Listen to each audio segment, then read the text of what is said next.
All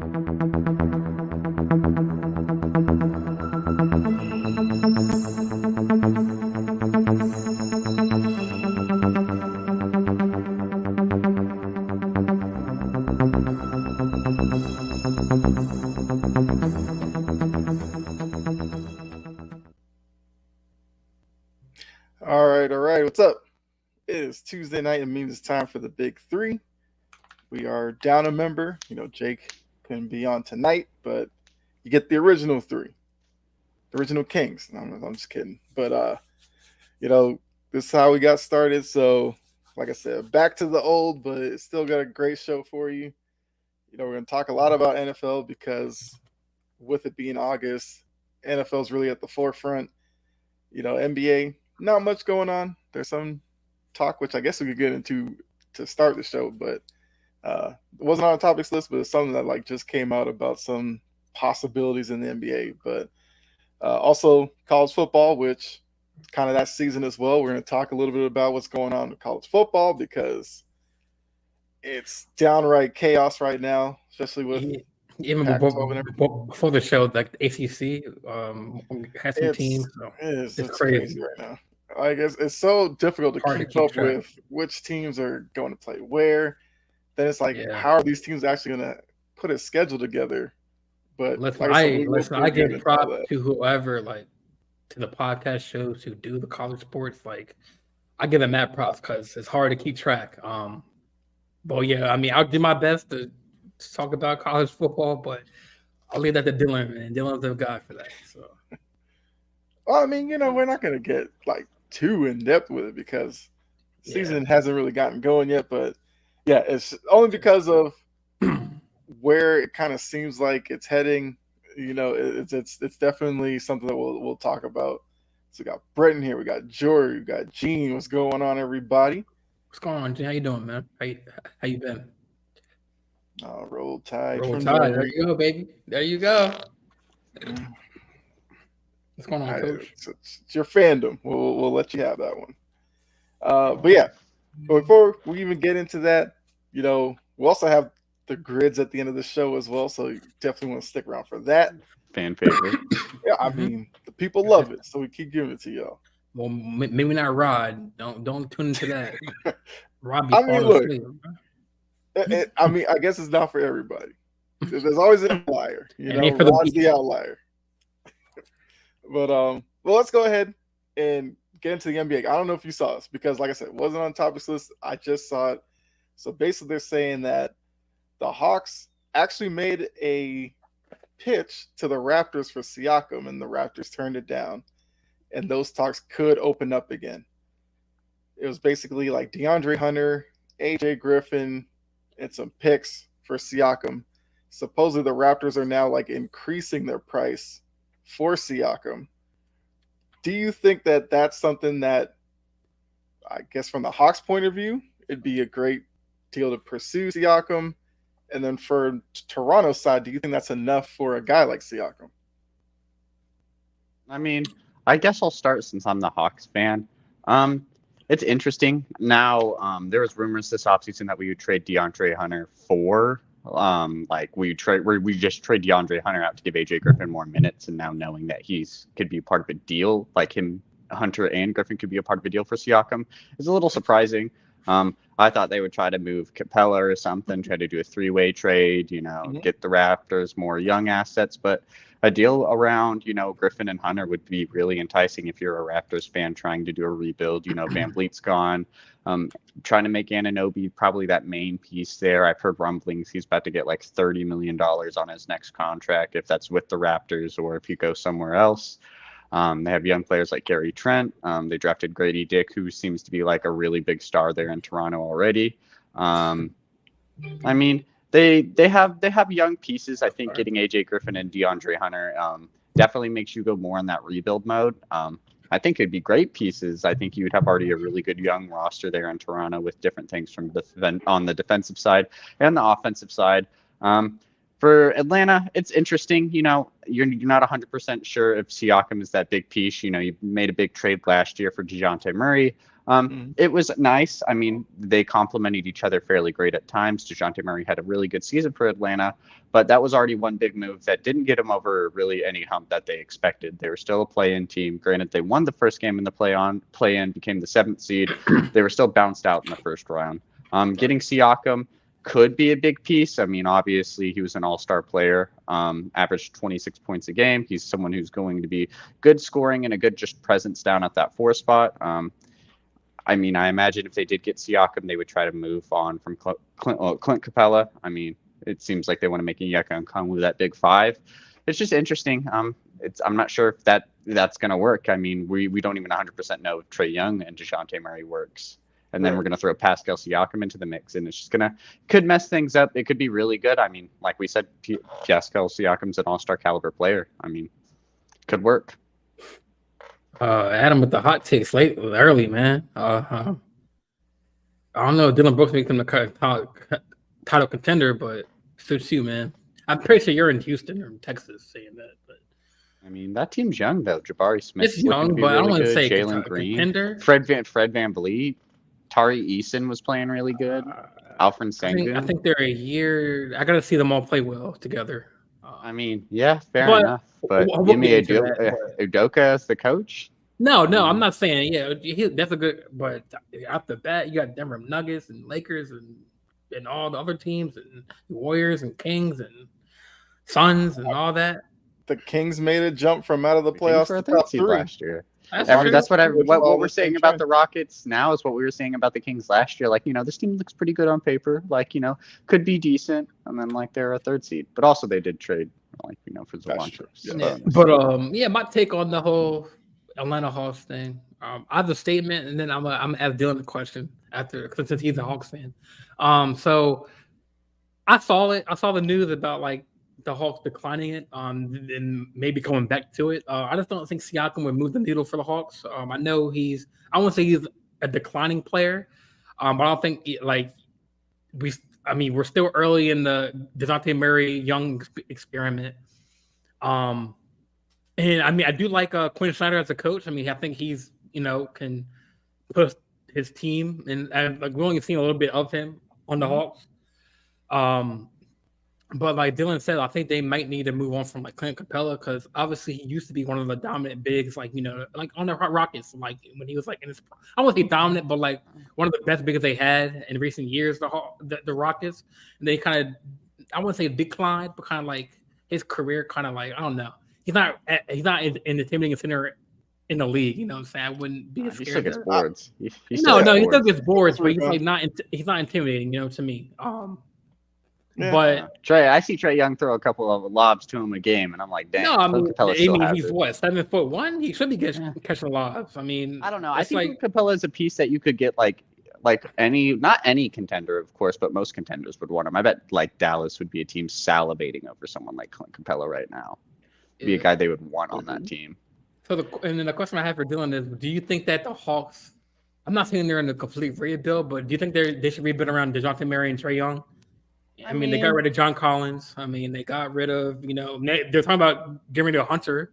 So do you think they're not on a rebuild? About getting rid of Hunter and a trade for Siakam. I mean, no, because it's like if you have Trae Young and DeJounte Murray, I don't think you'll ever be in necessarily a rebuild. Let me rephrase that. Maybe a retooling.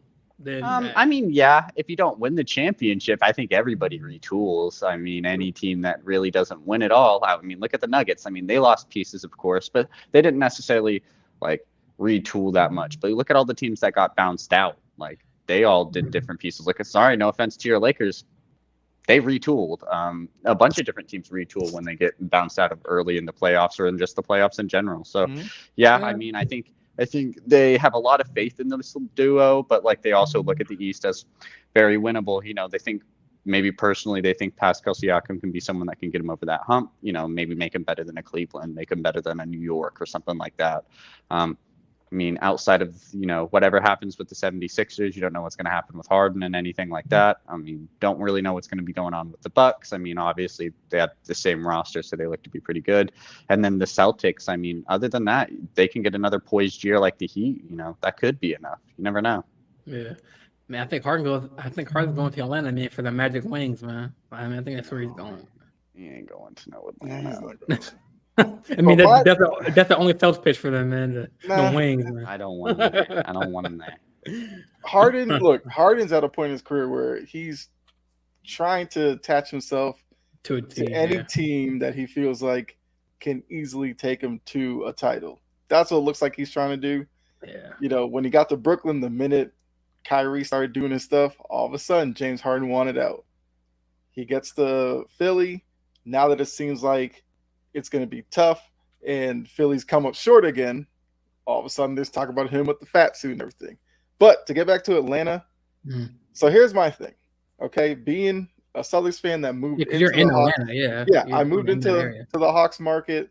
I watched them. When I watch them play, I feel like the biggest problem is Trae Young, in that he's ball dominant, but he's so small in stature that when they go up against guys who play pretty good perimeter defense, he kind of gets swallowed up, whether it's Miami or Boston. So I liked when they went out and got DeJounte Murray because he was a guy that could bring the ball up, take some pressure off of Trae. He's a bigger guard, and I thought that was going to be a really good pairing. But then we saw at times where Trae Young struggled off the ball, and I feel like that's a part of his game that if he could get a little bit better at, then I would feel much more optimism in terms of this Hawks group. Now, you guys know about me with Pascal Siakam. I know he calls himself Spicy P, but I call him the generic dude that, because look at his game. It's like nothing is flashy about his game, which I still don't understand why he got Spicy P. But I feel like if the Hawks put together a package that the Raptors wanted, I don't see it doing much for Atlanta other than probably making them a play-in team again. Because when I look at the East, I don't think Siakam makes Atlanta all of a sudden better than Boston, Milwaukee. Yeah. Indiana's a team that I've been talking about. I like what they've done. I think they're going to be up there. The Knicks, if they solve the Julius Randle problem, which is a big problem, but I still think that the Knicks are like a 5-6 seed. I think Cleveland's going to be there. So then now you're looking at you bringing in Pascal Siakam to beat out. Well, I guess Miami's going to be up there as well, so I forgot to mention that. But you're still kind of in that group with Orlando if they ever figure out their young pieces, or Detroit, because eventually one of these, young guys and core from Detroit's going to step up and they're going to actually be decent one of these seasons. Indiana. Well, I think Indiana's already ahead of Atlanta, and I don't think Siakam closes that gap in any way. I don't know. I'd find it hard to believe that if Trae Young and DeJounte Murray have issues playing together in terms of, separating who needs the ball at this moment. Siakam's another guy, very ball dominant. If you watch Toronto play, he's bringing the ball up a lot, even though he doesn't have great handles at all. But it's just that the way that their system is, they ask him to do that a lot. I think that's going to be a lot to bring in with Trae Young and DeJounte Murray and expect it to work. Yeah. But, what am I gonna say? Oh yeah, I do agree with Brett that the Hawks need to focus on getting their bench depth, because what if Trae Young and DeJounte Murray are tired and need bench? They had no other than maybe Griffin. But he's in the package with the trade deal. So, what bench depth do they have? I don't. But knows more than maybe he knows more than me. The Griffin part is tough because once they brought in Murray, that kind of pushed Griffin's minutes down a little bit more because they play kind of the similar position. But you also have DeAndre Hunter there. I like DeAndre Hunter. And it kind of seems like between those three, finding minutes for all of them is going to be a bit of a problem. They got rid of I guess for Atlanta fans. Bogdanovich too. I forgot Bogdanovich is still there as well. I guess Atlanta fans like Dylan and that fan base. They got rid of the headache of John Collins. They got moved from him. So maybe we just got to focus on retooling. That clears up a ton of minutes. True. Yeah, it does. I just don't know. I just don't, because obviously, like Kyle said, if they kind of move this needle and get the deal done, kind of retalk it out. You said they're a playing team. When it comes to playoff time, obviously your starting core is key, like the starting five, But when it comes to play, if you want to make a deep run in the East or in the West, bench depth is important. And I don't think Hawks have that bench depth that kind of scares me. Maybe Dylan, team players on your team that are on the bench that are. But I'm saying like when those players get into foul trouble, like Trae Young, or if he's tired, he's having an off game, and Snyder wants to go to the bench, who's going to go to other than Griffin? That's who I'm kind of worried about. Who's the backup center? So. I think Atlanta has question marks. I'll say that they have guys you don't know yet. That's fair. I mean, you look at that roster. I mean, it is very interesting. You have Bogdanovich, who's a really good scorer. You have AJ Griffin, DeAndre Hunter. You have Onyeka Okongwu. You still have Clint Capella. Just depends on what they trade out. Like I said, if Siakam's coming in, I imagine they're moving Clint Capella. I mean, depends on what they could get back from there. Maybe if they do try to move him to a team like Dallas, like could they possibly get like a Jalen Green maybe in return or something like that, to help with that bench depth? Who really knows? That is a big thing, is they don't really have a primary ball handler, off the bench. They've struggled with point guards. They've tried Lou Will, tried different things like that, and kind of struggled. They drafted Kobe Buffkin, who's a shooting guard, someone who can play a little bit of point guard, but is normally a primary shooting guard. They've tried in the draft. I mean, they tried Sharif Cooper, and he wasn't really all that it was up to be, at least for on the Atlanta end. So they struggle. They struggle with the main ball handler off the bench. I mean, like Jordan said, if Trae Young, DeJounte Murray, both of them are in foul trouble, or both of them have to sit for whatever reason like that, they do struggle. I mean, Bogdanovich is good, but in spurts. I mean, so yeah, they struggle to have like a good primary scorer off the bench. I mean, that's what they were kind of hoping Cam Reddish would have been, maybe what AJ Griffin would have been, and they just kind of haven't struck gold on something like that yet. Right. So I mean, we'll see if that deal kind of picks up and does happen. But then more news out of the NBA. They're saying that the Clippers and the Sixers are getting ready to reopen their talks surrounded around James Harden, of course. I mean, look, I feel like this is a deal that probably, if you're a Sixers fan, you're hoping happens, because I feel like the Sixers, looking at James Harden, would probably love to see him move on, which would elevate Tyrese Maxey in that rotation and make him kind of the number 2 guy. For the Clippers, I think for Clippers fans, maybe they just want something different at this point, because we've kind of seen Paul George and Kawhi Leonard. They haven't been able to stay on the court necessarily since the, I guess, bubble year. And maybe they just need an infusion of James Harden. Now, if a deal like that were to happen, do you think it's something that both sides need, or do you think it might not be good for either? Oh, just before I say about the Clippers, I forgot they do have Patty Mills. So I mean, it's the point guard that they. That's Atlanta. Yeah, I was talking about. Yeah, I was looking at their roster. I forgot all about that trade even happening. He's like 34, but you don't want Patty Mills having to worry about initiating your offense. You want him. Oh no! I mean, off the bench. Yeah. Well, I was just naming a player that I knew that it came. I know. Yeah, he's a guy who's definitely a contributor in this league for sure. Yes. Wesley Matthews, I forgot. I mean, yeah. I forgot they picked him up. But yeah, so the question was, what do you think Harden moves the needle for the Clippers? Is it a move that probably both teams kind of just need to just bring something different to the dynamic? What? So you're talking about the two teams, Philly and LA? And Clippers, yeah. Well, depending on what's in the package, because is it going to be Harden, PG, and Kawhi, on Clippers? Or are they going to trade one of them away? Or? They're not going to do that. That's not happening. That's what I'm saying. Depending on what the trade package entails, it's kind of hard to say, what's going to be. Because obviously Philly wants to kind of focus their future around Tyrese Maxey at that guard position, and then have it kind of build around Embiid.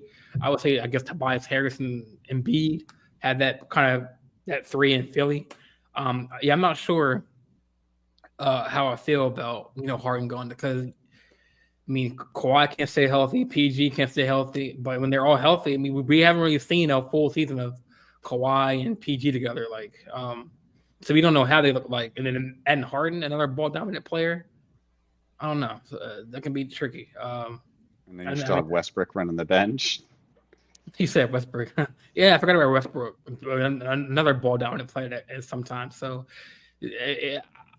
I feel like if they add Harden, the Clippers, I feel like they're going to be like the LA Lakers season when they had Russell, Carmelo, all the old players. So Denny youth, man. Denny youth. But I'm saying if PG and Kawhi can stay healthy, that can be a dominant duo. But and Harden, I don't think he's a headache. And plus Russell, but they did play together in OKC. That's when they were younger, but I mean Harden was a different player in OKC, but yeah. Oh no, I mean, but that's a little bit of chemistry, I guess you would say. But I mean, the only youth, I mean, they have like Terrence Mann, they have dude from Duke, Kyle. Oh man, the blonde dude who can shoot. Kyle something. Kyle Singletary? No, that's not him. Wait, are you talking about Luke Kennard? Yeah, Luke Kennard. I'm sorry. Yeah, Kyle Singletary. You threw me off with it. Luke Kennard. Yeah. That's the only kind of like youth they have other than Terrence Mann. I think they have Batum still. Like they gotta get younger, man. And they got to all stay healthy. I think that's the question mark for every team. Lakers, Clippers. Thunder because Chet got hurt and he's back for the full season. But I don't know how I like that combo. I don't know. I need to see a full season of like PG and Kawhi. I mean, isn't that kind of wishful thinking at this point? It is. That's what I'm saying. I don't think Harden would. And then he gets hurt too. He's injury prone too himself. So it's like I don't know. Hey, maybe they figure you get 4 or 5 of them together, you might be able to make it work and get through a whole season. You said one combination of it will work. They do have a coach, Tyronn Lue, which I do trust. So yeah, okay. That's the start. All right, go ahead, Dylan. Were you about to say something? I was going to say just like one combination of the team will work. Yeah, just keep throwing darts at the board. Eventually, you figure maybe 2 of them get through the season. Like a new stadium too. I didn't Terrence Mann. He came out with an article saying that the LA staff favors the Lakers more than the Clippers, but like, aren't they getting a new stadium? The Clippers? Yeah, it's being built. Okay, because I know Terrence Mann complained that the Lakers staff or whatever. Because I guess they have the same staff. I guess if they share the building, obviously it's going to be more Lakers inclined because the Lakers have had all the success. That's all it is. If you look up, the Clippers were good, it would be the other way around. Exactly. That's true. Which I do think is why they kind of need their own building. But I think what he meant was like people are like the staff kind of like treats them with disrespect. I think I'm gonna read the article. The Clippers were a doormat for several years. They were kind of the laughing stock. It's only now that they've been somewhat successful, but they still can't touch what the Lakers have, especially in LA. So that's why I think the whole Ballmer wanting to get them their own building will definitely help them out, because now can it be like, this is our space. No, I didn't. Clipper fans come here. Like a lot of, especially like Clipper Lakers games, this is basically like 85% Lakers fans. Right. And it's just like, how are they really supposed to build a home court, advantage like that? Yeah, I was watching that show, like Magic Johnson, the show, and is where the Crypto Center, is that where the old Laker Stadium is? The Forum, or that in a different part of California? That for like Wilt Chamberlain and played like the old classic. I feel like the Forum they tore down. They tore it down. I think it's still up because I googled it and it was still, unless it was another part of California. That's actually a really good question. I was watching a show Winning on HBO Max, and like, well, I know the Forum in like Inglewood, I think. Yeah, so it should be still up. I think it just haven't been touched. I don't think. Maybe I'm wrong, but yeah, I know that's off topic. But I know, like, I don't know where. Like, aren't they building a stadium in Inglewood as the Clippers? And maybe that's where the old that's new. That's why I was thinking that they might probably tore it down, and maybe the land is where the I do think the Clippers are building the stadium in Inglewood, I believe. Yeah. I mean, look, yeah. I mean, I get a new identity, new separate fan base. Steve Ballmer's behind it. So yeah, I mean, Okay. I mean, the last bit of news. Do y'all like the move or the move that works with the Well, whole for them Harden? getting their own. Oh, Harden stuff. I've already said Harden doesn't affect winning to me, so I don't. Harden to Boston, man. I'm counting it. I mean, it's never gonna happen, but that it would make it tough for me to watch games if Harden was wearing Celtics green. I will say that. Adam, who's your team, man, for NBA? Are you a Houston Rockets fan, or I'm curious who your team is? It's an interesting question. Then the last bit of news, like we don't have to talk too much about, is because apparently the Blazers aren't any closer to trading Damian Lillard. What a shock! Yeah, I'm just tired of hearing Ben Simmons, Harden, and Dame Lillard. Apparently, Adam's a Lakers fan. Oh well, my friend. How you doing, man? Yeah, we'll leave it at that. You want to tell Adam your team, Kyle? I think he should know. I just said I'm Celtics. I just said it. And Dylan's a Hawks fan, which you're already Christian Woods. I heard about he might go to Lakers, so that'd be a good move. And as I keep saying, about that like there's 3 weeks gotta be ago. a reason why Christian Wood, one, no rumors about him, and two, he's still a free agent. For all the talent that he's shown, why are teams not pursuing him? Agreed. No. So that's got to tell you something. I mean, I don't think that's his fault. I think it's just. I mean, he's talented. Okay. He can shoot the three. He's a 3-and-D center. So it has to be some part of his game, personality, or something that's keeping teams away from him right now. I mean, think he was in Dallas. Dallas needs front court height, and Dallas seems like they were more than happy to move on from him. Just saying. Yeah, blah blah blah. Nothing. Blah blah blah. I'm playing, man. All right, no, I get it. All right, let's go to the NFL now because like I said, NFL heavy. That's. I just want to talk about that because NBA for the most part hasn't really been in the news, but then just stale. That, so, yeah. Yeah. Other than the FIBA that's coming up, like the different competition, but yeah. Yep. Yeah. That game was pretty good. The USA Puerto Rico game. I mean, it went about as well as we could have assumed that Puerto Rico was going to get blown out. Oh my God, Rod! Here comes Rod in the chat. Yeah, I'm telling you, better not stay for the neck of the grid, man. You're gonna fall asleep, man. One day, Rod will come around. But looking at the NFL, we got news of Kareem Hunt, which I chose this graphic, visiting the Saints. Do you think it would be a good fit, Kareem Hunt joining the Saints backfield? I mean, no. I think I made it pretty simple. I mean, this morning it was kind of rumored that him and Anthony Barr both signed, and then I don't know why it took forever, but then it came out like, he actually just had like a really good visit. He's visiting the Colts tomorrow. Kareem Hunt didn't sign, which I thought was very weird, but overall, I don't like the signing. I mean, Alvin Kamara suspended 3 games. It's not like he's suspended half a season. You paid Jamal Williams money, and you have the Kendra Miller out of TCU as a rookie running back. I feel like you could Jamal Williams and Kendra Miller, and then whatever practice squad, third cheaper running back you could have signed would just get you over the hump, and then you have Kamara, Miller, and Williams as your like running back trio. Hunt's good, but I don't think that really it just makes them better, I guess, yes, on paper, but I don't think it's a smart move. I mean, it's a win now move if they're doing it and they're looking at this conference being like, actually, like, we think we could beat the Panthers, we think we could beat the Falcons, we could beat the Buccaneers.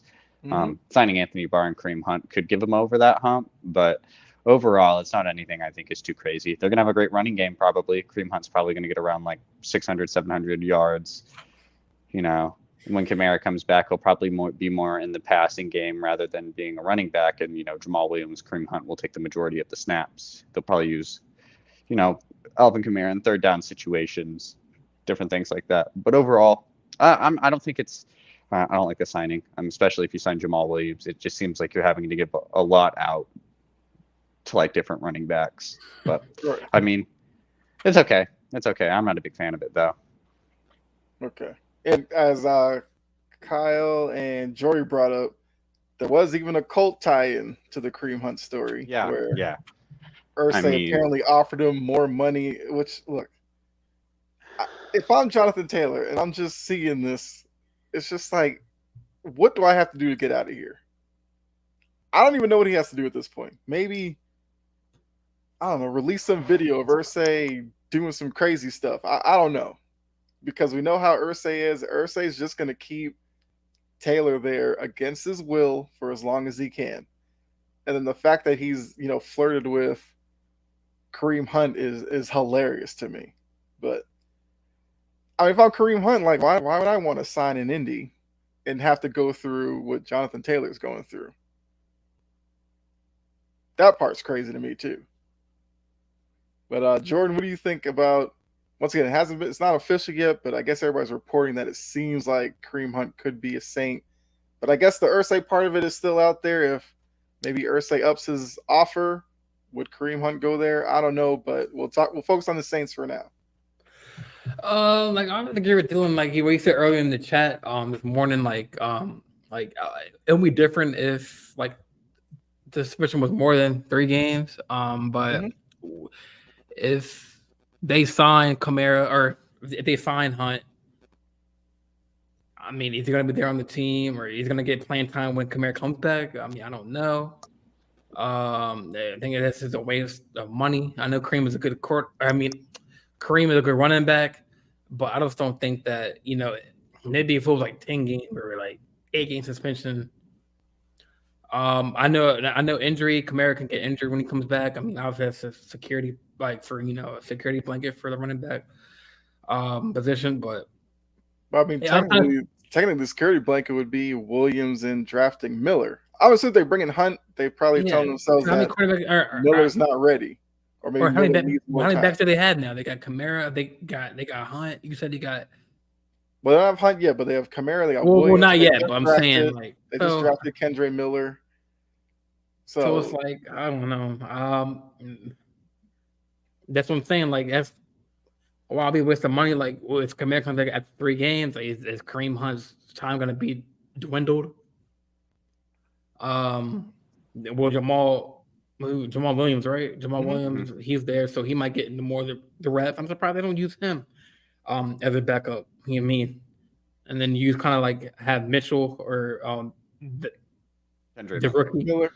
Andre Miller. Sit behind Williams, huh? Kendre Miller. Andre Miller was the. Oh, Kendre.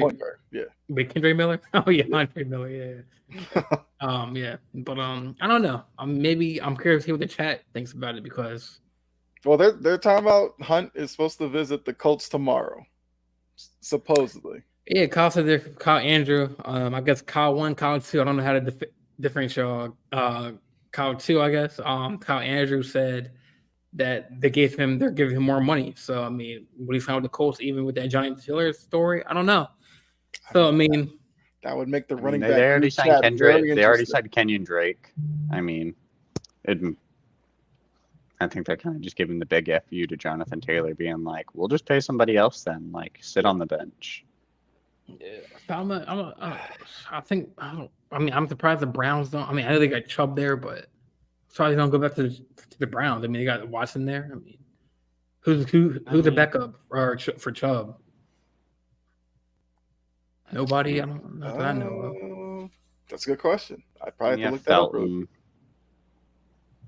Okay. I'm surprised he don't. I'm surprised he don't revisit the Browns and just kind of we're gonna deal with them. Probably didn't want to pay him. Probably, yeah. Well, I also think for the Browns, they're probably looking at it as. If Watson's production increases, that lessens the burden on Nick Chubb. Yeah. So that's I feel like that's the way that they're going to go about it. I imagine they're probably. Jonathan Taylor was not at training camp, which is understandable and probably expected. I mean, I wouldn't be either. I mean, Zach Martin on the Cowboys, he's not going to training camp. Like, I mean, he has a different position, but another training camp story.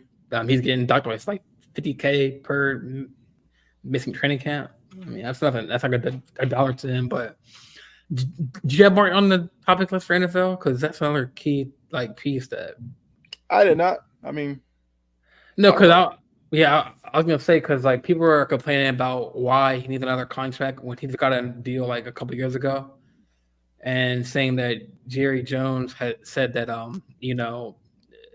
it's not really a big thought in his mind to sign him because there are other holes to fill. mm-hmm. So how do y'all feel about that? I mean, obviously he's a key. I mean, with that O line, I mean he's he's the centerpiece of that O line. So yeah.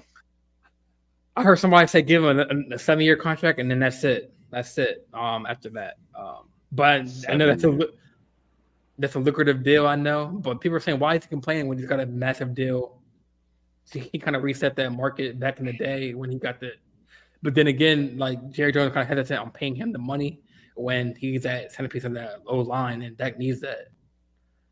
And that's a great point you just brought up because, Doug, who does the Cowboys show, he talked about that where if you look at Dak Prescott, I guess differentiating from a lot of quarterbacks in the league, Dak's not a guy who puts up big passing yards and all that. The Cowboys are going to have as much success as their running game and offensive line can take them, which I do think probably filters into Zach Martin's way of thinking. Look, if the O-line is where it's at, I want more money because I know how valuable I am to this team. Jerry Jones, on the other hand, has to think about it where CeeDee Lamb's coming up. Dak Prescott's coming up. Parsons. Those are three guys. Diggs, right? Or did he get his contract already? I thought Diggs just got some extension. Diggs got paid. Diggs got paid. Yeah, but he has CeeDee Lamb, Micah Parsons, and Dak Prescott coming down the line. What about Pollard coming up too, right? Yeah, they have to potentially pay Pollard. We see how the running back position's going, though. Yeah, I don't want to put any running back into getting money right now. But whatever running back leads college football and rushing in the next 2 years will be the running back there. I mean, Doug can maybe confirm. I mean, what kind of injury did Pollard have? I mean, I'm pretty sure a knee or a leg or a leg injury. So I mean, obviously, you want that O line to keep him intact, right? And Zach Martin's that hole that they need on that O line. I mean, obviously they got other guys, but Zach Martin, I think was it him or Chris Jones who forced? I think it was Chris Jones and the Chiefs that forced those turnovers or those interceptions I saw on one of the networks. So. But no, I think Zach Martin he does he does what he needed to. He's asked what he does what he needs to do. You know what I'm saying? And, he's the best. He's the best in his position. I can see both arguments about Jerry Jones and Zach Martin. Zach Martin, I feel like he wants the money because he's the centerpiece of that. He definitely is. And Jerry Jones is I got other pieces. I got to pay my other guys like Michael Parsons, make sure he's good. Isn't Dak looking for another contract soon? Yeah, they're actually working on his. I've heard they're talking about his extension right now. So that's something to watching. But I mean, you'd also have to ask the question that the Cowboys haven't won the Super Bowl since mid '90s. I don't know the exact year anymore. It's been so long, but damn, since the mid '90s, Jerry Jones has kind of been operating, I guess, the same way of paying big names to go to Dallas or stay in Dallas. At a certain point, there's got to be some pressure on him to either change the way he's doing it or what to finally get a Super Bowl to Dallas, especially with all the attention that they get. Of course, they still call themselves America's team. Okay, thank you, Kyle. 95. I knew it was mid-90s somewhere, but I didn't want to say the wrong year. And if they're turning around and looking to pay Dak Prescott, which we obviously know if they redo his deal, he'll probably have the highest paid contract of the position, which I think would be wild, but I get it. That's kind of where it goes. Every name that comes up will get a little bit more. Well, it'll just be weird seeing Dak Prescott as the highest paid quarterback. But then you have Micah Parsons, who to most people might say could be the next generational talent on the defensive end.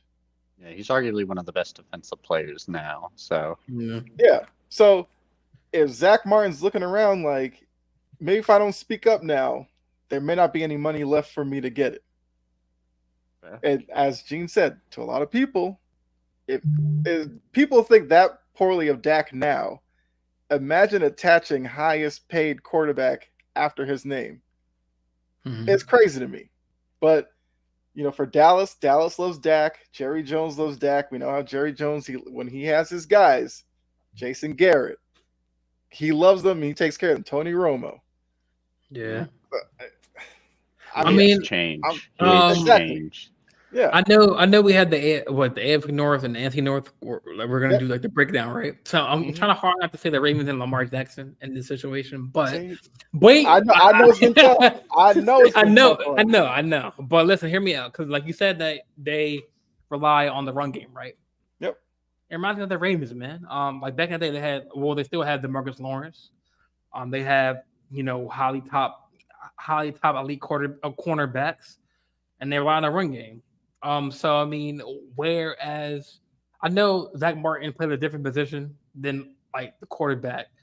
But they're in a situation where like Zach Martin, but that he's the piston of that O line, and he's at a point where he wants to get paid his whatever.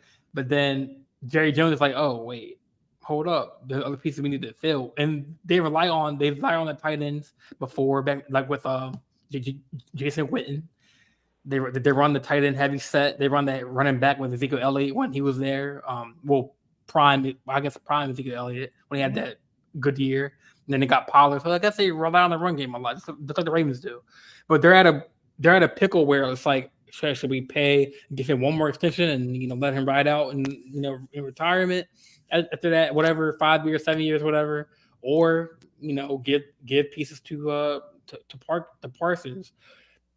I mean, does Zach Martin take a pay cut? No, I don't think he will take a pay cut because his position is valued at that position. So Dario's at that position where it's like, should we pay Zach or focus on that? Because I know if he sits out and prolongs his training camp and not coming to training camp and not coming to playing in games, and it goes to that extent, they're going to be in some trouble on that O-line. And in order for that to be that top quarterback, like you said, it's kind of weird to say that, but he has to be able to play as an elite quarterback. So, and they're in a tough pickle. They got to pay some players, and Zach's one of them. He's one of them that deserves a paycheck. Mike Parsons does too. He's on that D line, or he's a linebacker, or defensive end. You would say. I guess he's a hybrid. Yeah, he kind of moves around. Yeah. But I mean, they're in a tough pickle right now. I don't think it's that tough, but I mean, as far as only because Jerry Jones is running things, that he makes it tougher on himself. Kind of like Marlon said.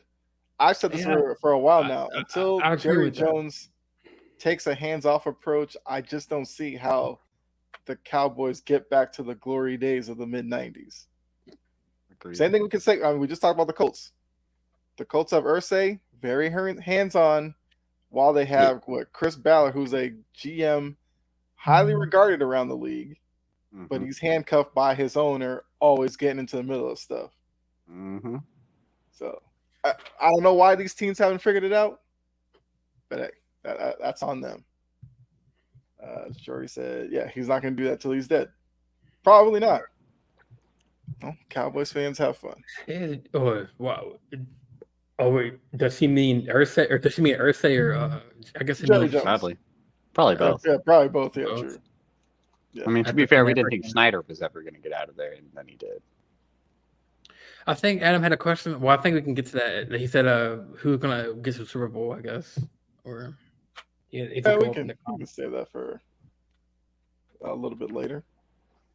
Breaking news: Cowboys have missed the playoffs. Well, I thought it was already. You might not be wrong on that, but it already happened. Dang. No, I mean, I'll give them. I mean, if they get their stuff right, I mean, I give them a second round exit. Yeah, but that's not good enough for the Cowboys. I know. I hopefully Doug's not paying attention to the show, because we're gonna give him headaches, man. Well, I'm sure the season will give him enough headaches. Oh, perfect time. We got our number one Gregory in the chat. Pulled up the Bucks. Pull up Baker Mayfield. All right, so looking at Baker Mayfield, I feel like when he signed in Tampa Bay, most people assumed he'd be given the starting job. However, you felt their season was going to go, but it seems like a lot of rumblings out of Tampa Bay are that Kyle Trask could actually have a shot at winning that starting job. That's absurd to me. Two-part question. If Kyle Trask wins this job, is that the end for Baker Mayfield? And two, shouldn't Baker Mayfield just have the job? Like, who really thinks Kyle Trask is going to be the next guy in Tampa Bay? I think it's a smoke screen. I think it's a smoke screen, if I have to be honest. I mean, you got to look at it. They're putting all their, like, Baker's going to start. Baker will be the starter. Trask isn't winning the job. But with that being said, they're putting all their eggs in the basket on Baker Mayfield. They need Baker Mayfield to be good. And if Baker Mayfield is not, I mean, they have to show that they have some faith in Kyle Trask. They have to show that, like, oh, these guys were, like, on par. And if Trask does good, it makes them look good.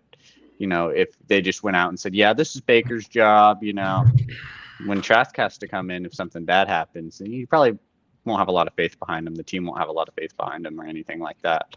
I think it's Baker's team. I do think if he doesn't win the starting job for whatever reason, it is probably his last chance, barring he gets, like, some type of Ram situation like he did last year, gets released.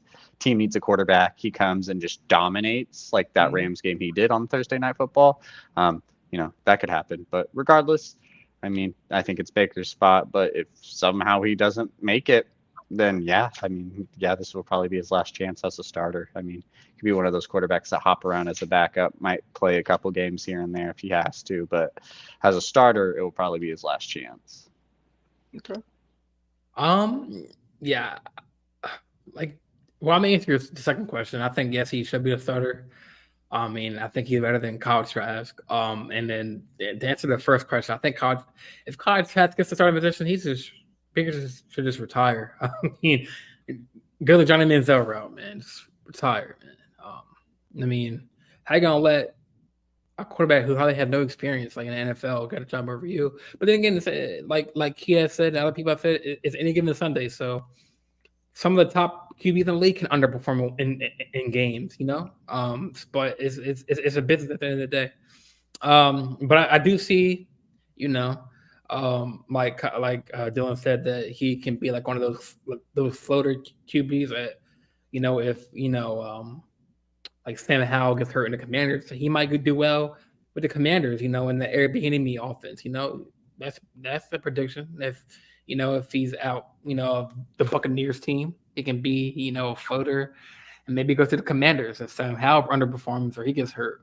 But I never wish a player to get hurt. I never wish a player ever to get hurt, but I see him being a floater QB, just like Dylan said, like going to the Rams or going to the Raiders with Jimmy. I didn't say he'd be a floater QB. I said, if he ever got a chance again, it'd probably be as a floater QB if somehow Tampa Bay didn't work. That's kind of what you mean, like going around if he's available for that. Not really. I think he's going to shock a lot of. Not shock a lot of people. I think he'll do pretty decent in this Tampa spot. Yeah, he should. Mike Evans, Chris Godwin. He should be the starter. He should be a starter. Big Rassad White year. I think he could shock some people. Wide receiver in the league and Mike Evans. I mean, why not? One of the best. Yeah, Chris Godwin. It's not bad. He was a tight end, something Brate or something like that.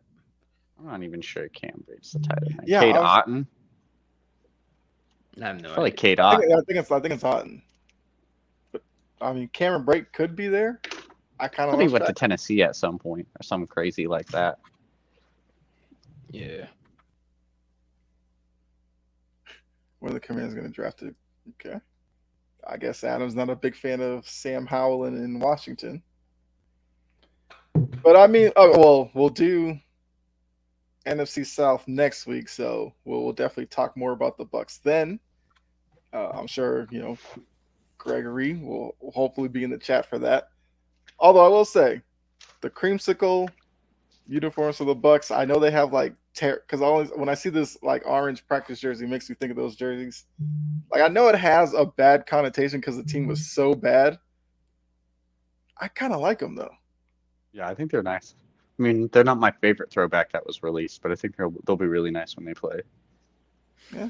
Do do the color rush like game? I know they haven't been no, but they don't do color rush anymore. Thank God. I thought color rush was some kind of of those stupid. color schemes were. Well, there was some years where it was really good, but it was like only on Thursday Night Football, and it's like nobody cares. Like I'm not gonna watch Thursday Night Football just to see these jerseys. Right. Like put good teams on Thursday Night Football. Like I like what the NFL teams are doing this year. Like they just basically were like, yeah, we're just gonna release kind of updated, cool throwbacks and just like play in them at like random times when we want. Yeah.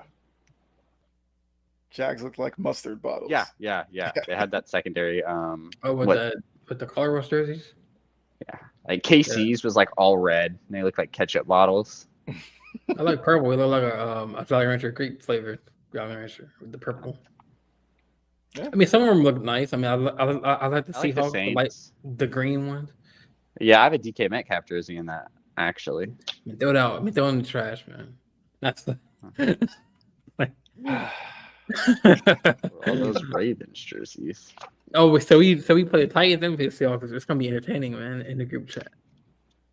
It's actually gonna have to go 0-2. Maybe 2-0, but we'll see.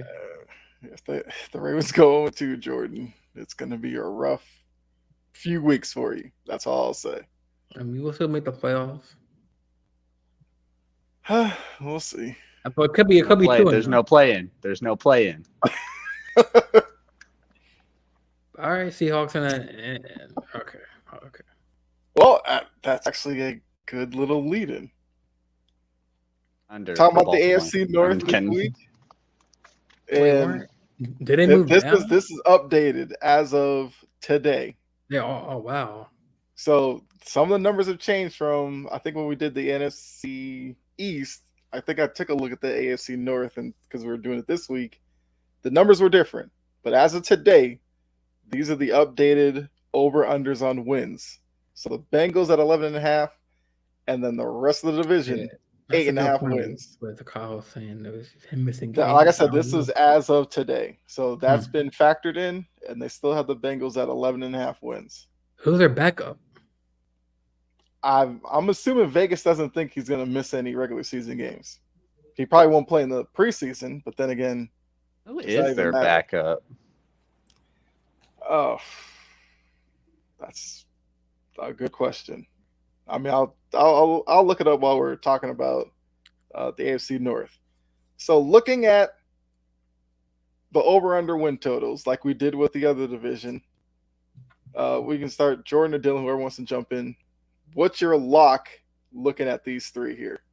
As far as like this division winners or like record wise? No, for over. Which one do you think can hit their over? Yeah, which one do you think is over or the under? Like which one would you go to Vegas and put money down on right now today? Well, I think this is an easy one for Jordan. I mean, Dylan, you can go first. Sorry. I mean, I would say probably the easiest one looking at this list. I would have to agree with Jordan. Would probably be the Ravens over 8.5 wins. I would bet more on the Ravens hitting over 8.5 than I would with the Browns. We're still waiting on Deshaun Watson to kind of look like Deshaun Watson again. Nick Chubb's a really good running back. Trevor Siemian. Okay, so no, that is brother wins to like 5.5 wins for the Bengals. Yeah, I mean, but to make it easy, Browns? I mean, to be fair, to make it easy, the Ravens obviously are still one of the better teams out of these four. They're not too far behind the Bengals. I do think they're above the Browns. I think they're above the Steelers. I mean, of course, everyone's going to make arguments for it, but I think all around, if you look at the Ravens, unless Deshaun Watson can make a big leap and be really good, I mean, the Ravens are arguably better on offense and defense. I'm impressed. I'm impressed with your answer, man. I'm very. Yeah, because I'm talking about the Ravens. But yeah, I do think the Ravens would be the easiest to like lock over. I mean, Lamar is back. They do have I'm not sure if you would call it a better receiving core because there's going to be question marks with Odell. I mean, Zay Flowers is a rookie at the end of the day. There'll always be question marks with rookies. Rashad Bateman will be coming back from injuries. So it's going to be on paper a receiving core that should be better, that could be better, but we have to see it first. But overall, if I had to take one team to make our lock, it would be the Ravens. Mm-hmm. Okay. Man, I think a lock for the AFC North. Man, I want to say under for Steelers, but I just can't see. I mean, I would say if the Steelers had a different head coach, but I hate saying this, man, as a freaking Ravens fan, but I see them Steelers having over 8.5 wins because Mike Tomlin has never had a losing season. I see them having like maybe 9 wins instead of 8.5. Ravens, my lock 8.5. Yeah, that's no. What's Spanish? No bueno. That means no good. So if that's what you want to put wait. I said that means no brainer. Right? No, that means no good. No, well, no brainer. I mean, Brown. The Ravens flock will be upset with you later on. Yeah, I'm surprised that like that's a good point. How they're at 11.5. I'm assuming they're. Is this Vegas odds? Yep. I'm assuming Vegas has Joe Burrow starting week 1, but I haven't really heard much about this lingering injury. I'm pretty sure they're keeping that under wraps, I guess. I'm assuming with the calf. Browns, oh man. So lock is definitely Ravens under over 8.5. Okay, so that's your lock. Ravens over. We'll get into the rest of them after. Yeah. Okay. My lock, I think it's the Browns over 8.5. I have been high on Cleveland. I think Watson comes back this year, has a really good showing. Because look, what he did last year obviously wasn't too great, but he'd also missed a year and a half of football before that. I just have a feeling you have him, Nick Chubb, Cleveland is done. I mean, it could very well happen that way as well. But I just think Watson would be good with Chubb, Amari Cooper, Donovan Peoples-Jones, Elijah Moore. I think their defense is pretty good. I see them as a 9-10 win team this year, probably closer to 10. So I think the Browns over 8.5 is a pretty safe lock for me. All right, so now looking at the rest of the division. What number maybe stands out the most to you? Is it the fact that the Bengals are projected to be 3 games better than everybody else? Or are you more surprised that the other 3 teams are projected to have the same amount of wins? So according to Vegas, they're telling you Steelers, Ravens, and Browns, kind of a toss-up between the 3. Yeah, 11.5 was kind of shocking. Yeah, I know. I mean, that was the kind of the one where it's like, I mean, they're gonna.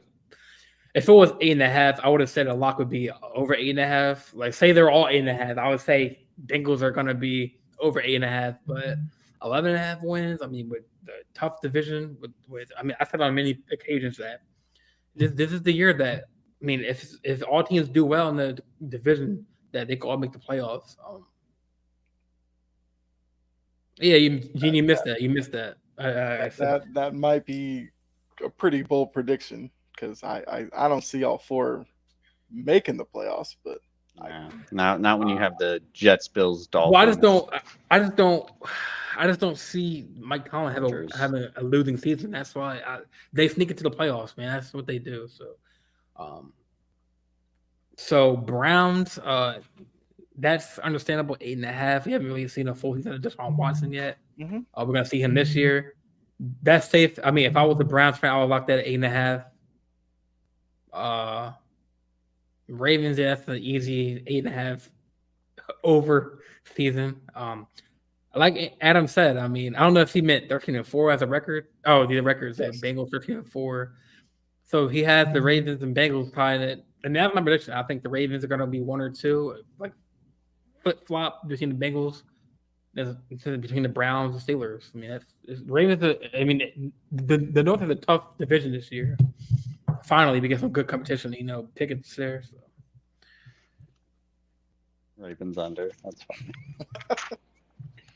I think Gene's is trolling, but he said with the first overall pick in the 2024 NFL draft, the Ravens. I don't think he's trolling. I feel like he. I mean, Gene, if you're in the comments, man, let me know what games we're going to be losing because. Okay, so 2 Jordan, to the Steelers, 2 to the Bengals, 2 to the Browns. All right, so Seahawks, Jordan, Titans. There's yeah, already 8 losses. looking at the division, Jordan. How well do you think the Ravens do in the division? Out of the 6 games, what do you think their record's going to be? Out of 6 games? Yeah, within Steelers, the division. so playing the Steelers twice, Bengals twice, Browns twice. Well, what are possible records? So I don't make a fool of myself. Like, what can you play 6 games? Yeah, you play 6 so games. The best they can do is go 6-0 in the division. The worst they can do is 0-6. I think we go 4-6. 4-2. What? Okay. Or 4-2. Sorry, 4-2. I think we're gonna beat the Steelers twice. Okay. Split with the Bengals. Split with the Browns. Okay. Okay. I just wanted to see what you would say. I mean, if I say 6-0, I'll be the homer, right? Well, it hasn't stopped you before. I mean, see, Greg agrees with you. 4-2, Adam 4-2. What were we last year? Look at that.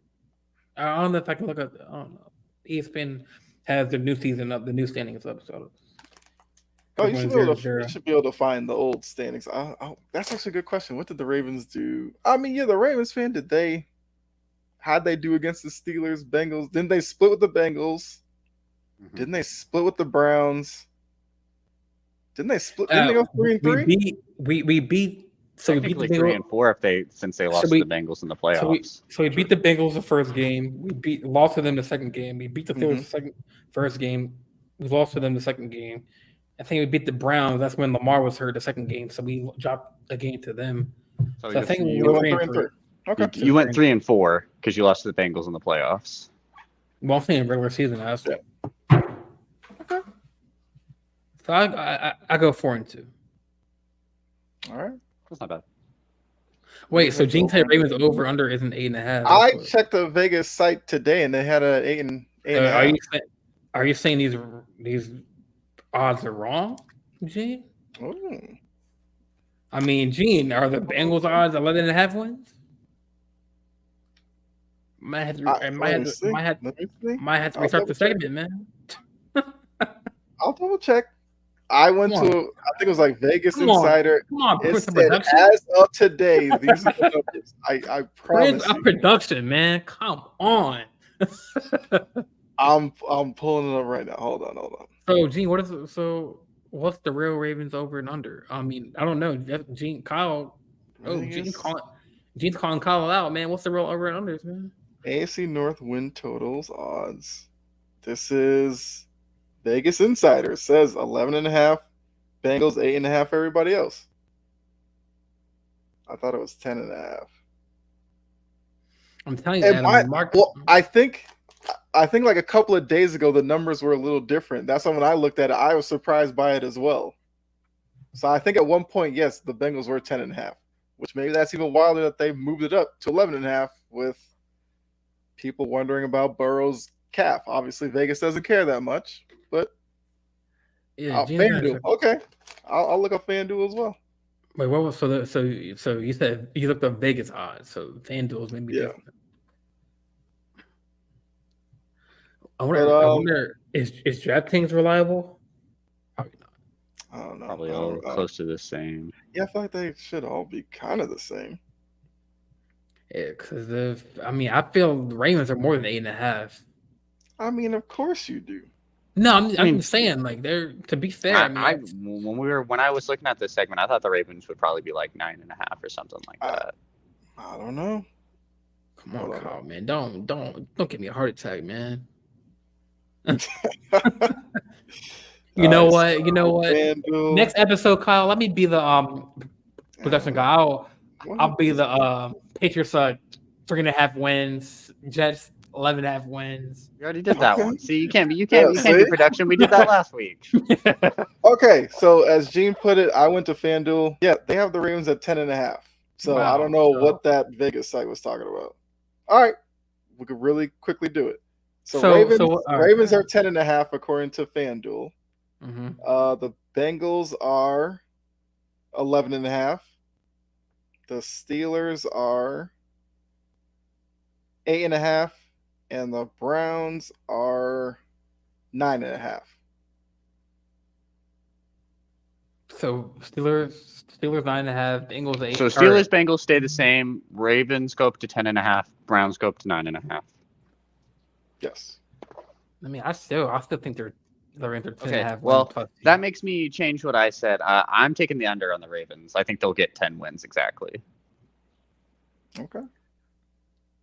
I mean, look, Gene, I appreciate you for pointing that out. Because like I said, I went off of that one website. I might have to double check for the NFC North as well. All right, so everybody's saying, well, Gene said under 10.5. Greg says he'll still take the Ravens. I'm still taking the over, yeah. Okay. I'm not.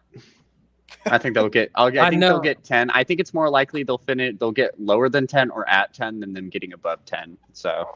Mm-hmm. I mean, I guess y'all are factoring Lamar's health, I guess, for under 10.5. Well, I'm also factoring in that I don't know what your receiving core is about. You got a shot. You got a questionable secondary. Humphreys is good, but he's had injury issues. You lost Marcus Peters. Other teams have questionable secondaries. True. But we're talking about the Ravens. We're not talking about the other teams right now. The Bengals lost Bates. Okay. But I feel like with the Bengals, it's more about their offense.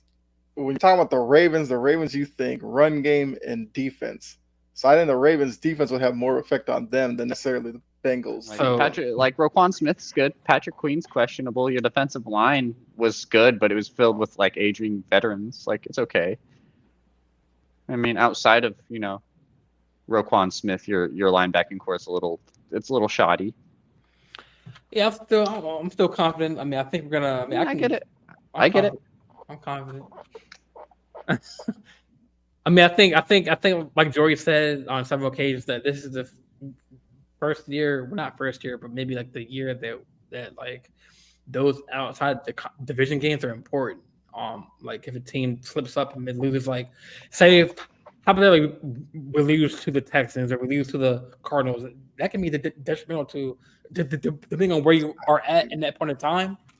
I mean, obviously you have the divisional games that are important, but if you just slip up and lose a game that's least important, like, it's crazy. So. Yeah, if the Ravens were to slip up against the Cardinals or Texans. No, well, I'm just saying it's like that's how it. I'm just saying that because the division is going to be so tightly contested that those are games that you cannot drop. AFC the toughest division this year. And I think second best is the AFC East. Other than Mac Jones. But they got Jeff Bills, and Tua, and that's his health is kind of. But yeah, I'm still going plus 10.5 wins. I think Browns. What you said, they're 9.5 wins. I think they're gonna go. I think they got 9 wins. The Browns. So I'll take the under on the Browns. Maybe if you want to like keep checking it, then we can like write these down. We've been doing it. Oh, that's what I'm doing right now, though. All right, so 10.5 plus ones on me and the Ravens. 9. I'm going. Yes, I'll give it to you one more time, and then we'll get our final one pick, and then we'll go to the NFC North. So Ravens 10.5. Okay. Bengals 11.5. So the Bengals one's right. Browns 9.5. And Steelers 8.5. Steelers 8.5. So the Steelers Bengals one's correct.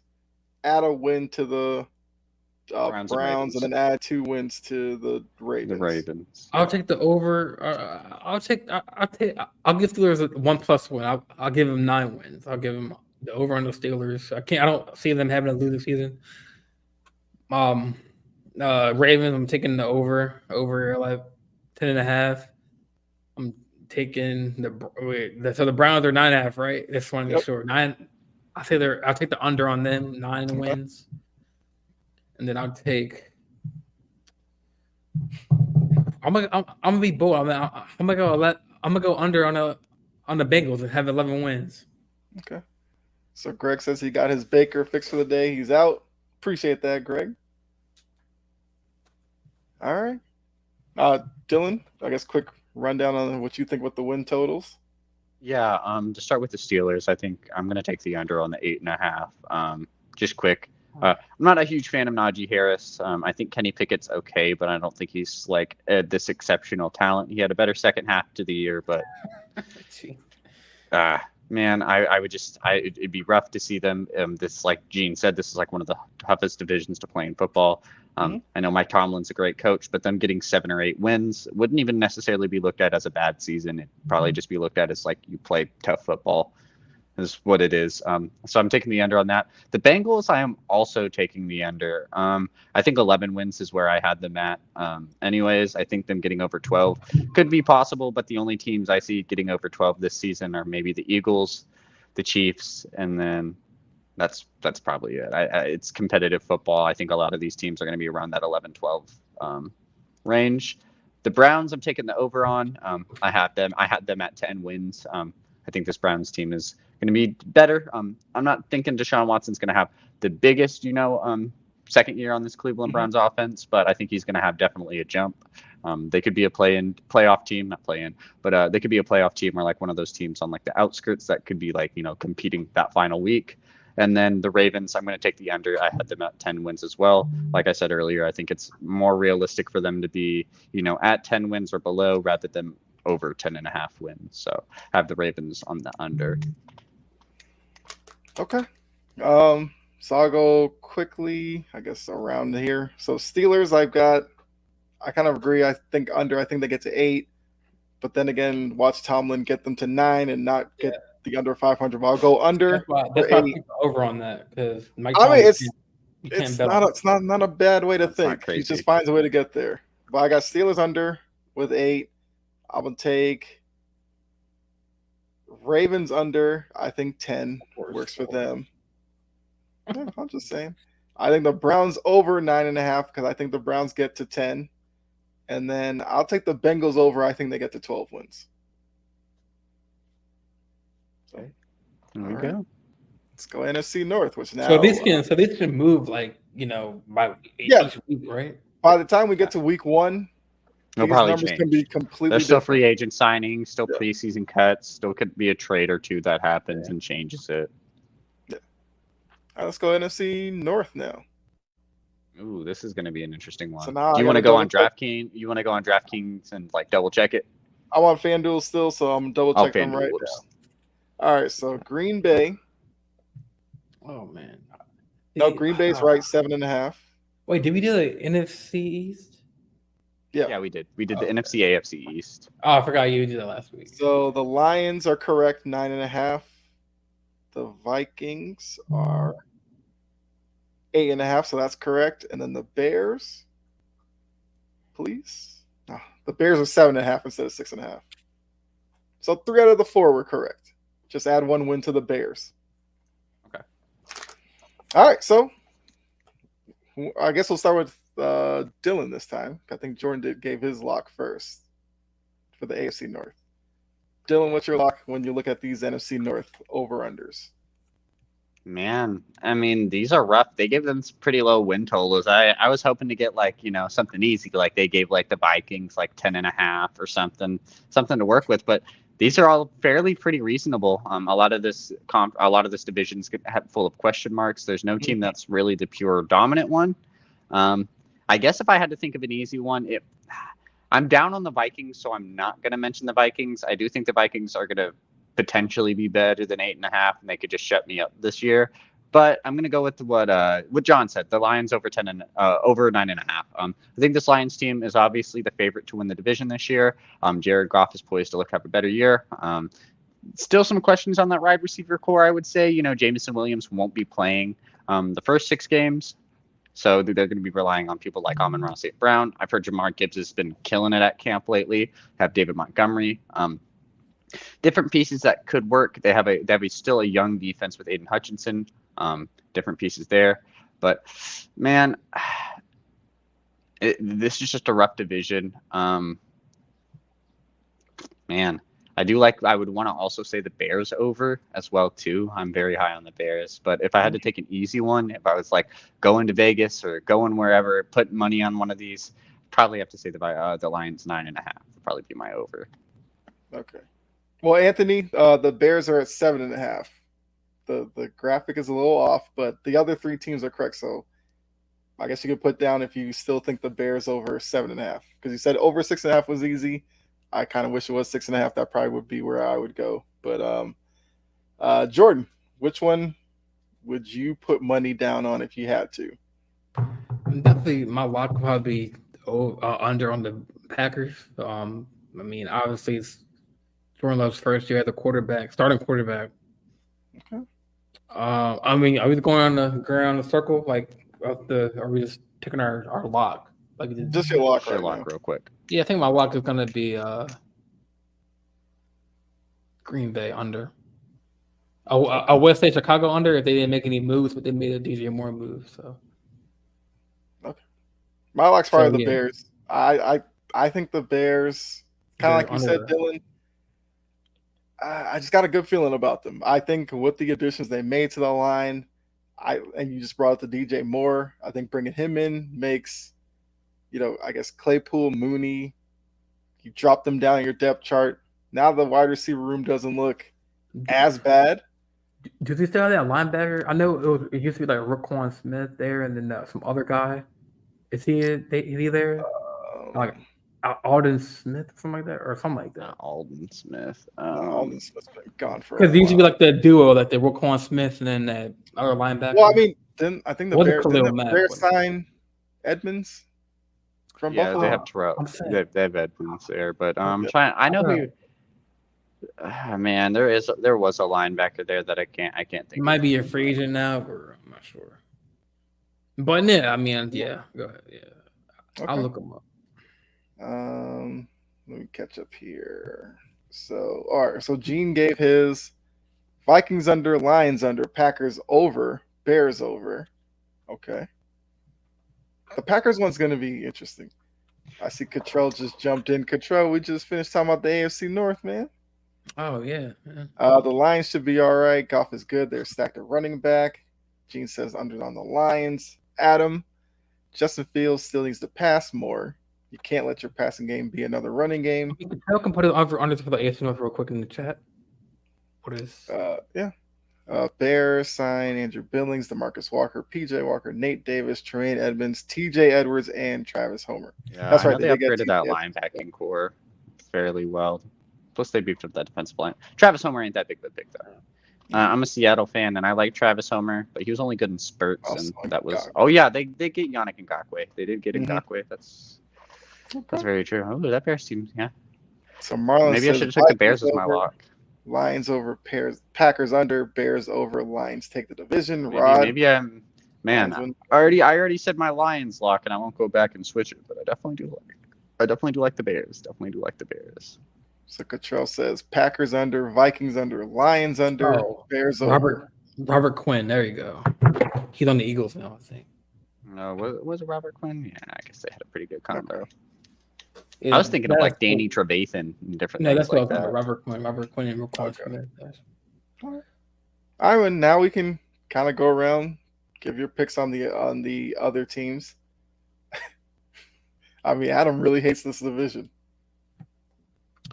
Wait, Cottrell under. Cottrell going bold. He has the Bears. I agree, Cottrell. I do like the Lions, but kind of talking about this, it's kind of like I took the Lions as a safe bet, but yeah, no. I want the Bears winning this division. I'm curious to see what Cottrell's over under for the AFC North. So is for him so you can know. Bengals are 11.5 wins, Ravens are 10.5 wins, Browns are 8.5, 9.5, and Phillies are 8.5. So I want to see who you're over under since you're a Browns fan. Then you can put it in the chat if you want to. I was curious. D'Anthony says, I'm scared the Bears 7.5 is going to hurt if they get. So the Bears are either going to get like over and make the playoffs and do something big, or they're just going to suck and get like 6-7 wins. So, I mean, that's fairly reasonable. I can see that. All right. So, like I said, we'll go around the other teams while Cottrell's probably typing all that. So, we heard your locks. Now give your picks on the other teams. And if you want to throw out there, I guess, who you have winning the division, I guess we'll probably figure that out based on what you say over and under. But I mean, my lock was obviously 7.5 under for Green Bay. So What do you have for the Vikings? I'm pretty confident in me saying over 8.5 for the Vikings. I mean, they have Addison and Jordan Jefferson, or I'm sorry, Justin Jefferson and Jordan Addison. Does not having Dalvin Cook at running back worry you in any way? I mean, who's their backup? I don't know who they're Matheson. Alexander Madison. Don't know who that is. Because you don't keep up with football. You should know who Alexander Madison is. 9.5 over for the Lions. Okay. And I'm giving Bears a 1+ win, so I'm doing over on Chicago. So I'm giving 7 wins. Well, remember the Bears are 7.5. They're at 7.5. So you're gonna say under? Oh shit! So you're going under with 7 wins? Oh man, I'm going under Chicago. Okay. All right. So Cottrell said he has Bengals, Ravens under. He's got Browns, Steelers over. He thinks the division's a dogfight. 10-7 might win it. He thinks they're all going to beat up on each other. Yeah, it's going to be a good division, man. I can't wait. Okay. Adam says Love is good, but he has no receivers. Well, he's got Watson. Watson, I think, is going to be fine. Romeo Dobbs or Dubs or whatever. Aaron Reed. Aaron Jones, they're still there. Luke Musgraves. So Anthony said, I need to see that payout for Lions under 9.5. I think Anthony's kind of talking. Cottrell. Wow, bro. I'm happy today, man. I'm so happy today, man. Cottrell, don't feed pull up the comments. I'm pulling it up. I'm not pulling that up. We're not giving Ravens any love. Wow. I guess. Ravens win the division. Brown and Bengals in the wild card. Where the Steelers? They're out of the playoffs? Yeah, bro. Yeah, he's not picking man. Man, you got to think in that AFC, like the Jets, the Bills, the Chargers, like other teams are going to compete. Jaguars. The Dolphins, Jaguars or Titans, one of those two teams. Titans are going to be out. I mean, talk about the obvious answer there. We knew you were going to say that. Yeah, see, Jory's probably not even in the chat right now. That's why you felt safe to say it. That's what I'm saying. Her loss, like Drake. Her loss. I mean, Anthony, I know it's not. He wants to know the payout for under. I mean, it says plus 100. Take that for whatever. Oof, that's not any payout. Yeah. So Dylan, did you go no, around I haven't with yours? gone yet. So with the Packers, I'm going to agree with Jordan, and I'm going to say under. The Packers are interesting. Love is one of those quarterbacks that, like, I don't know. The Packers situation, I could believe they could get over 7.5. I could believe they could get 9 wins or 10 wins. I just have to see it. I'm not sure what Jordan Love is. And with your biggest question mark being that quarterback, I'm just going to take the under. And then if I have to, eat my crow, Packers do good, whatever. Packers normally prove me wrong anyways. I like the bane in my side being a Seahawks fan anyways. So, I can see it happening. But for right now, I'm going to stick with the under. I already mentioned the Vikings. I kind of did have them over, but, I'm taking the Bears. I really like the Bears hype with what everyone's saying in the comments. So I'm going to take the Vikings under 8.5. I don't know. Jordan Addison should be a good piece. Justin Jefferson's still there. I'm not sure how I feel about Madison being that starting running back. We'll see. The Vikings are going to probably be one of those teams that, again, are going to just like disappoint people and just not have a great season, or they're going to make the playoffs like they did last year and be like 11 wins.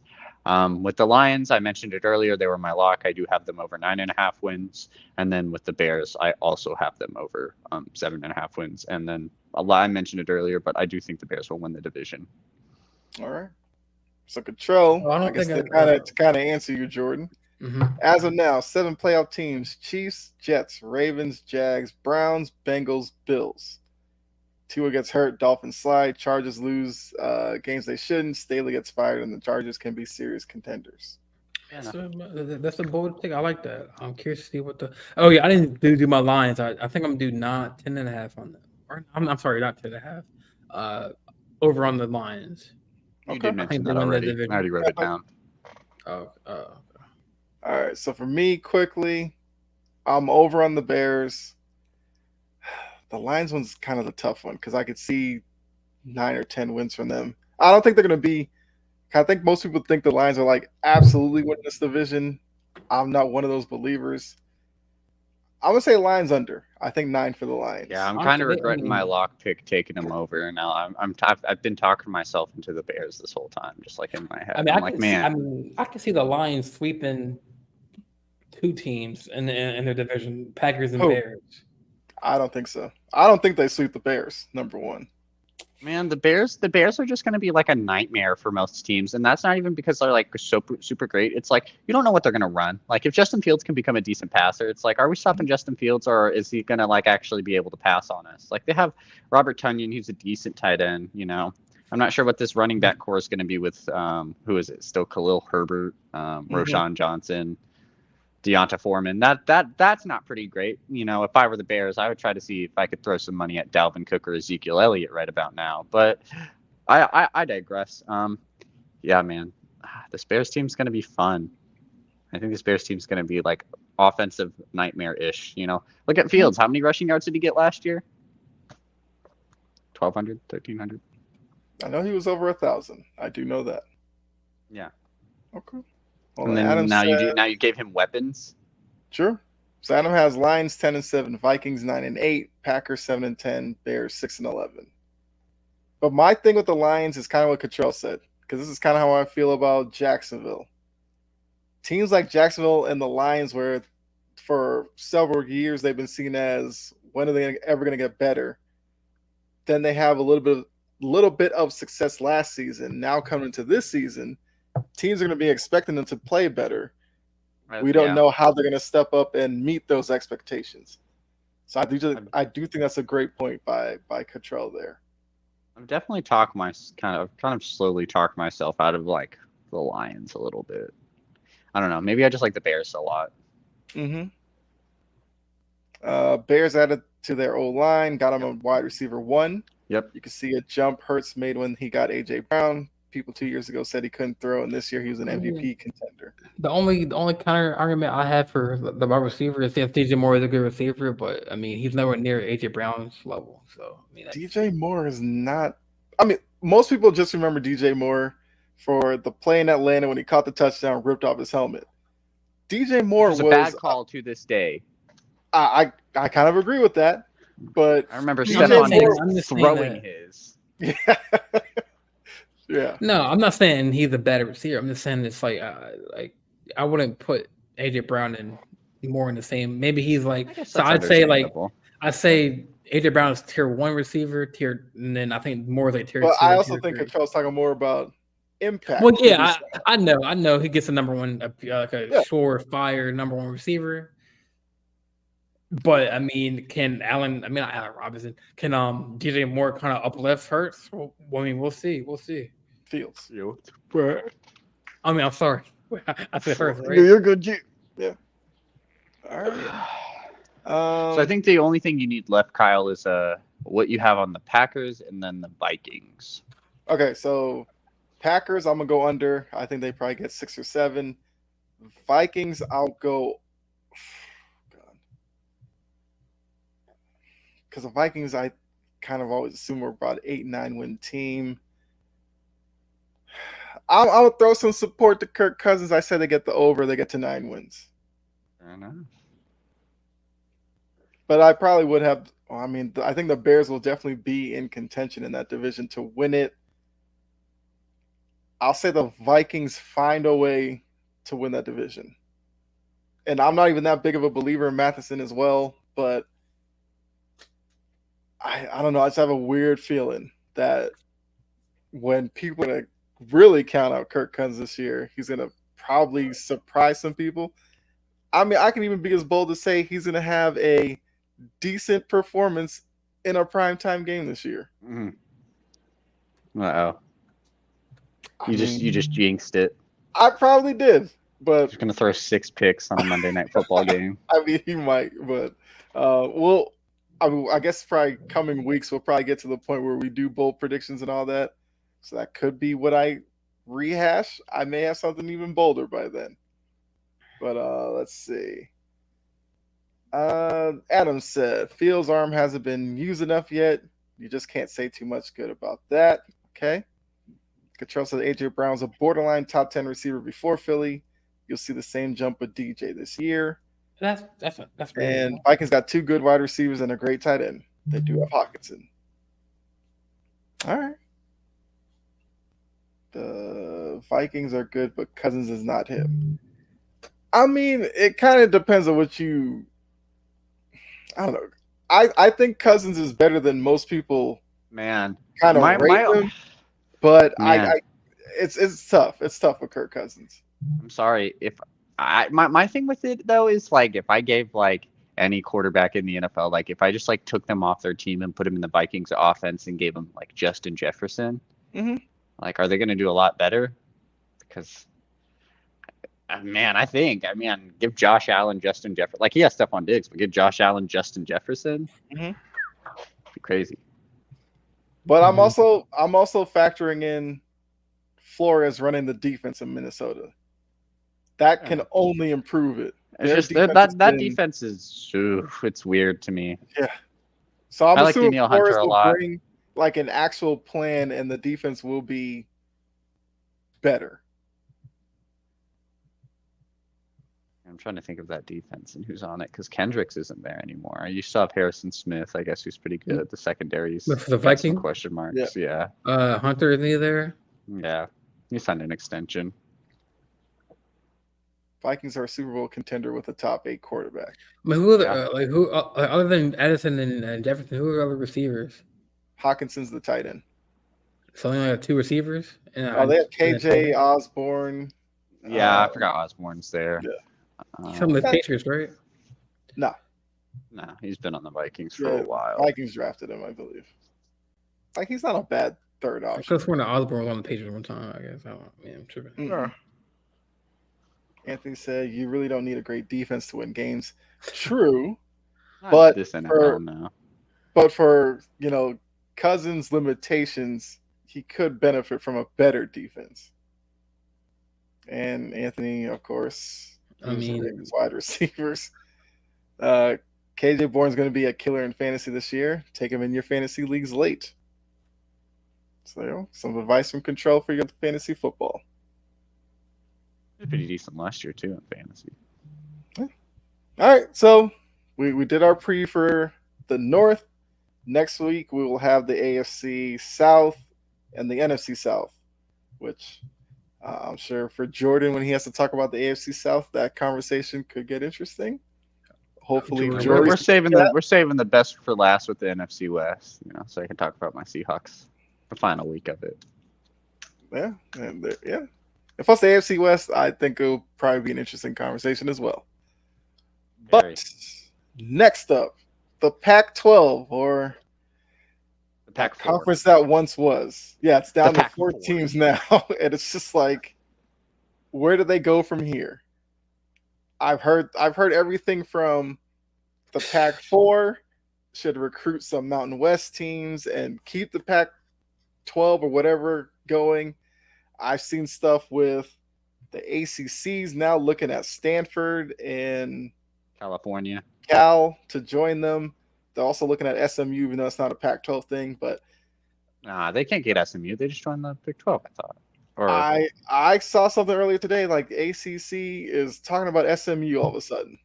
Maybe the SMU didn't join that. SMU's still free. That's my bad. Oh, okay. So looking at all the craziness that's going on with conference realignment, I guess first question, do you think the Pac-12's dead, or do they find a way to salvage it? And should it just die at this point? I mean, if Oregon goes, Oregon's gone, USC's gone. I mean, what I'm saying, if those teams are gone, then yeah, I mean, the Pac-12's dead. I think fairly dead, but Cal. I think Cal, I heard, might be going to the ACC. Yeah, Stanford and Cal, ACC. I think is supposed to meet about pursuing them or whatever. Is that CU, like the beige one next to the AS? That's Colorado. That's Colorado. Yeah, underneath Arizona. Yeah, that's Colorado. Oh yeah, that's Colorado. Yeah. I mean, aren't they? Didn't they move already, or they went to the Big 12. Yeah. So basically, it's shaping up in college football where it's like the Big 10, SEC, and the Big 12 are the halves. I think ACC ACC is kind of fighting to stay up with those three. They should get Notre Dame.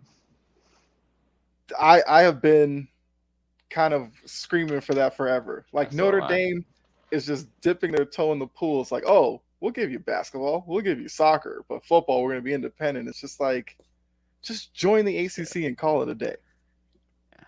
I don't get it. But yeah, so if you were running the Pac-12, what would you do with it? Would you try to keep Cal and them and get some other, I don't know, Mountain West raid them or something and just survive, or just let everybody go at this point?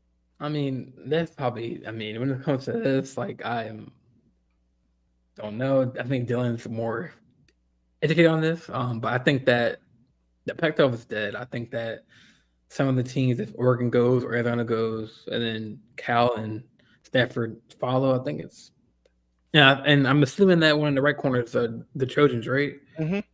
Yeah. So I mean, they're gone too. Mm-hmm. Yeah. Man. There's only 4 teams left in the Pac-12. So UCLA, well, no, they're one of them, right? They UCLA left too. They're gone. It's Cal, Stanford. So you're saying there's only 4 teams left in the Pac-12. There's no, but I'm saying like it's official. They're out of there. They're gone. Yeah. Yes. Yeah. Because I thought they had to vote on them. So I guess they voted on them. No, a lot of them they've already done the vote and everything, and they are moving on. So Oregon's officially in the Big Ten. Yes. Oregon, Washington, USC. Mm-hmm. And what about Arizona? Big 12. Big 12. Oh, okay. I thought, all right. Yeah. Which I mean, geographically, Arizona Big 12 makes sense. Utah, same with Utah. Utah's in the Big 12 now too. Yeah. Oh, and Colorado, I guess too. Yeah. And the Pac-12's dead. I mean, where did Arizona State go? Did they go to the Big 12 too? I think so. Yeah, they did. Which I thought all the time, like Arizona was trying to do a package deal with Arizona State, and it seemed like conferences weren't willing to do it. But I guess they found that the Big 12 were willing to take them as a package deal, which, to be honest with you, I thought was going to be the holdup of Washington, because I think like the state of Washington was trying to make it seem like if you're taking Washington, you got to take Washington State. And Washington State, like, no, we're not doing. Yeah, everybody's like Washington State. We don't want Washington State. But now they're kind of left. So like Dylan said, it's Washington State, Oregon State, Cal, and Stanford that are left. And Cal and Stanford seem like they're ready to join the ACC. All that's going to be wild to think. You could have a game where BC plays Cal in California. Like, that travels nuts. Yeah, it's wild. I don't like it, to be fair. Before I say what should happen to the Pac-12, basically my opinion on all this is a realignment. I think it's stupid. I hate it. A lot, for one, the travel. Before, when you looked at these college conferences, they kind of geographically made sense. Yeah. Like all of the teams that kind of played close to each other stayed. Now it just feels like we have, these players are getting paid for NIL, different things like that. It just seems like a mini NFL, that these players can go to, these different conferences, different deals, different things like that. And Nick Saban even came out, and I don't normally agree with what Nick Saban says sometimes, but he said it ruins the tradition of college football, and I couldn't agree more. Changes so many different things. Rivalries that were once a thing are changed. Cups, championships, bowls, trophies, different things that meant so much. Even rivalry games just aren't going to happen. I'm not a big fan of it. And what the Pac-12 should do, try to keep Oregon, or try to keep Stanford and Cal, if possible. See if you can try to merge with the Mountain West. I'm not sure what you call it. The Mountain Pac-12. I don't know, something like that. Merge what remaining teams are there. Get something going. It won't be a great conference, but it'll probably be your big group of five or whatever you would want to call it now. Conference. I don't know. I hope all these conferences choose to change their names too, because I'm sorry, the Big Ten, you have 18 teams. Like the Big 12 has like 18 teams. Yeah. It's like you're not the Big 12 anymore. You're the Big 18. Right. Come on. It's all weird. I don't like it. Poor Washington State and Oregon State. I know it's got to be tough being a kid at Washington State and be like, all these teams are moving around and nobody likes us here. Like that's got to kill the morale. But even with this whole realignment stuff, like I was fine if it was like sucks that like Oklahoma and Texas moved to the SEC, but that was something I was okay with. The Big 12 adding a couple teams to make up for it, I was okay with. Yeah, man, it's just all these teams moving. It's like why does Oregon, Washington State, USC, UCLA, like why do all of them need to move to the Big Ten outside of just money? It sucks. So my question is, do you think if the NCAA were, I guess, smart about it and had expanded the playoff way before any of this happened, do you think that could have saved some of the conference realignment? Maybe it just depends, because at the end of the day, it's not like a lot of these teams are leaving to go play in easier conferences or different things like that. I think the playoffs have something to do with it. But at the end of the day, like a lot of these teams are going into these super conferences where they're going to have to play a majority of these really hard teams a year. But you know what's going to look good? Oklahoma, Alabama on ESPN, baby. Like that brings in money, and that's the sad part about it. Every week you can get a big primetime matchup because you have 18 of the best colleges, teams that were, in probably 6-7 different conferences spread out. All of these teams were in the top 25 because they didn't have to play each other, unless it was a bowl game or your random really tough out of conference game you get. And now it's like being an Oklahoma fan, like knowing I probably have to face, maybe Alabama, Texas, Florida, Georgia, like that sucks. Like that sucks. And like, even if like the Big Ten fans, if you're like an Ohio State fan, it's like, you had your rough games against Michigan, you had your rivalry games against Penn State. Now you got to play Washington, you got to play Oregon, you got to play USC. Like, it's just like none of these make sense. And then it, like what Cottrell said, it ruins like the traditions and the rivalry. Like, I would love every year waiting for these bowl lineups and matches up. Like, I would want to see which of these different conferences teams would play. Like, I would like to see like a Rose Bowl with like Oregon and Wisconsin. And now it's like, yeah, now I'm just going to see that just every year. And it just kind of ruins it all. I don't know. Okay. It's creating less diversity in college football too, because it's like all the good teams are in just like 4 leagues rather than being in like 8. Right. Yeah.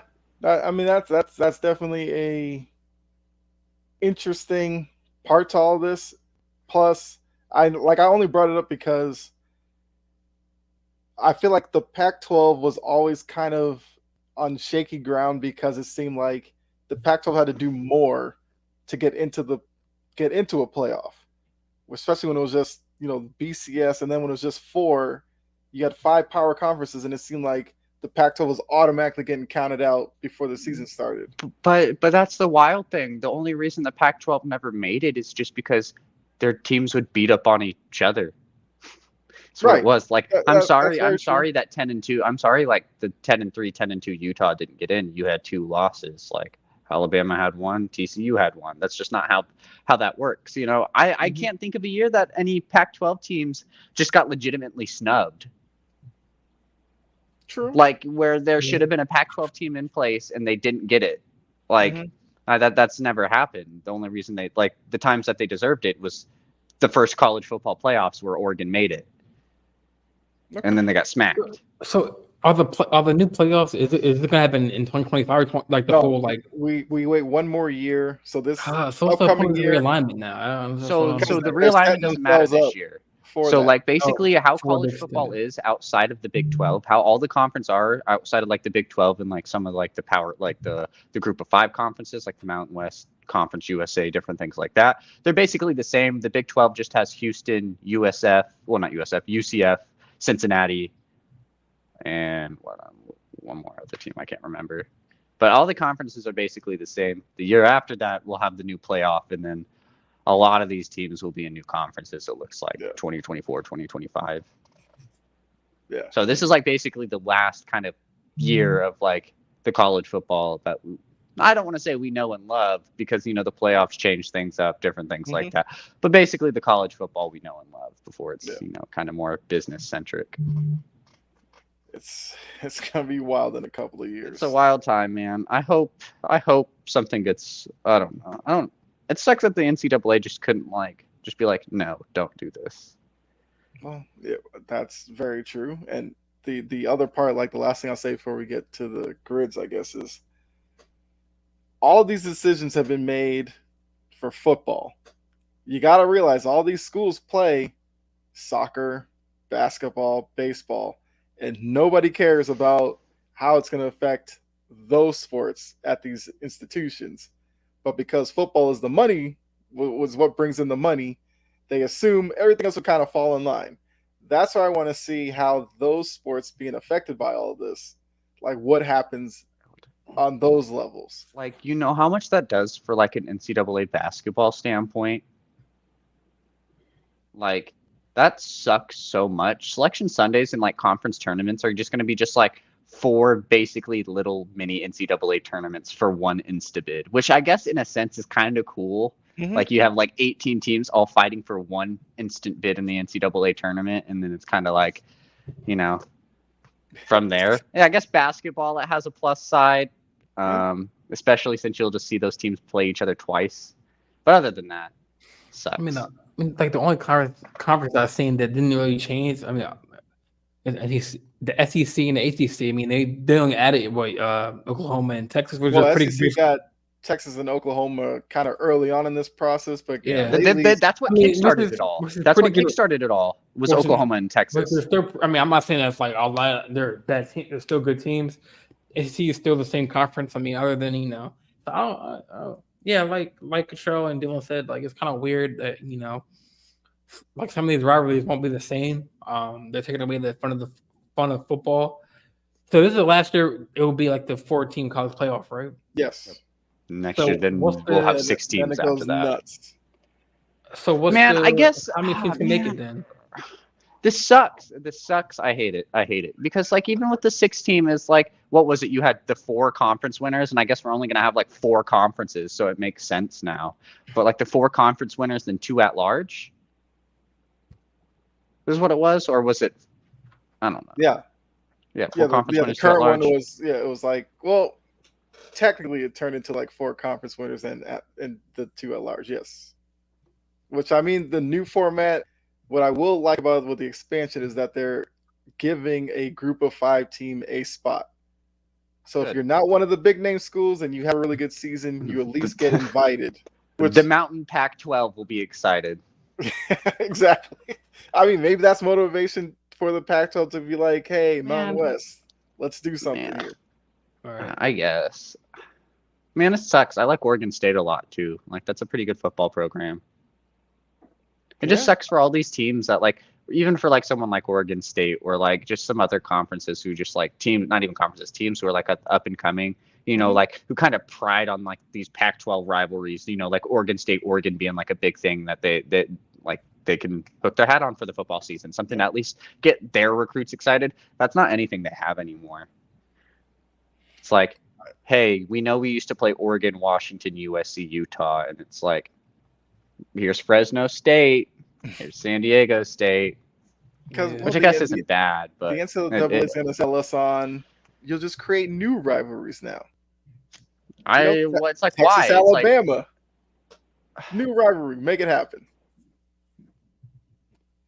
I don't want to make it happen. Give me my old college football. Like Cottrell said on his comment, give me my NCAA football. Give me my NCAA football game. I'm just gonna like. If they have it to where you can realign the conferences again, I'm putting every old team back, like I'll have my college football. I'll keep the 6-team playoff, put everyone back in their old conference, have my football. Okay. I mean, if you want to answer Adam's question before the grid, you can go ahead while I get the grid pulled up. I mean, college or NFL? I think he meant NFL. Well, he asked it before when we were talking NFL. He asked it NFL? Oh, okay. I don't know. Philadelphia, if I had to just throw one out there. Actually, Adam, you can verify. Are you talking NFL or? Oh, college. I mean college. Oh, you meant college. Okay. You meant college? I was wrong. Yes. Oh man, I think. What?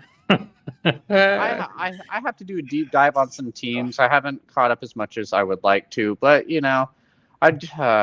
Georgia has like 4 defensive player is already on like the defensive player of the year standpoint. I don't remember who their quarterback is. I'd have to double check. I think Georgia will get there, but I think Alabama will make it again. If I had to throw a dart at a dartboard right now, I would say Georgia, but I have to do my like research. Yeah, I have to do my research too, but I mean, I think Alabama felt like a salty taste in their mouth, and they're kind of like they're angry, so they're gonna get in.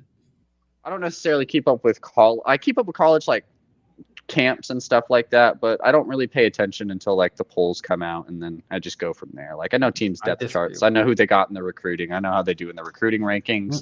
When does the schedule come out for college? Like I can't watch it and look up all 126 teams like depth charts and stuff. So I wait till the coaches polls come out, the preseason polls, and then just shoot from there.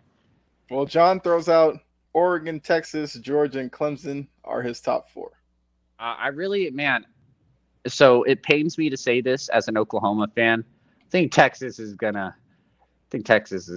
don't want to say Texas is back, but Texas is gonna be probably decent, or they're just gonna choke and lose like week 1 to somebody. We play MTSU. Alabama. I don't know who that school is. MTSU. We're not worried Tennessee about those State schools. University. Not worried about those. I mean, I'm just saying, like we're gonna lose 3 games this year, so after that we play Texas.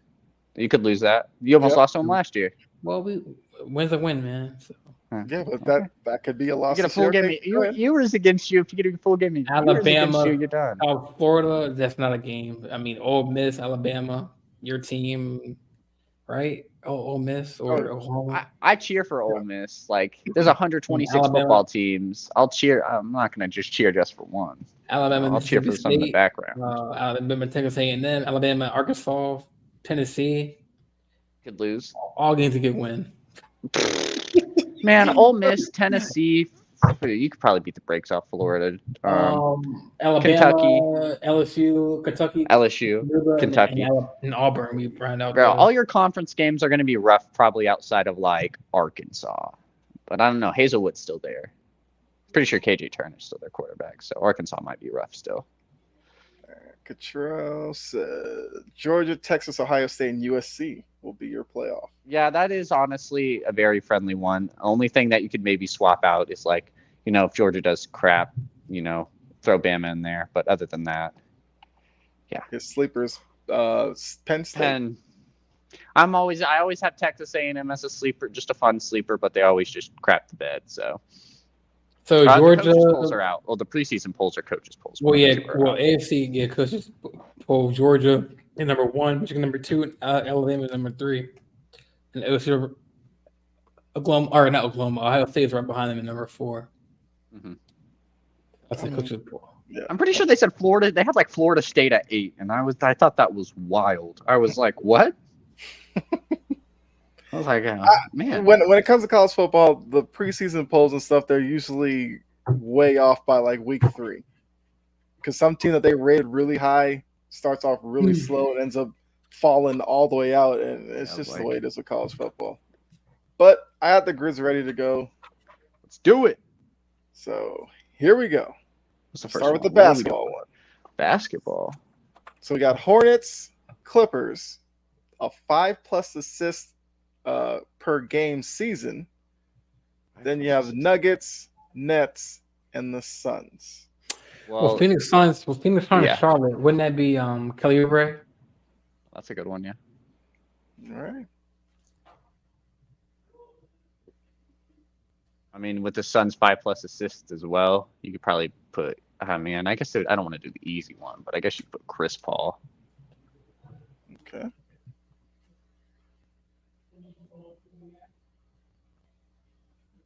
%.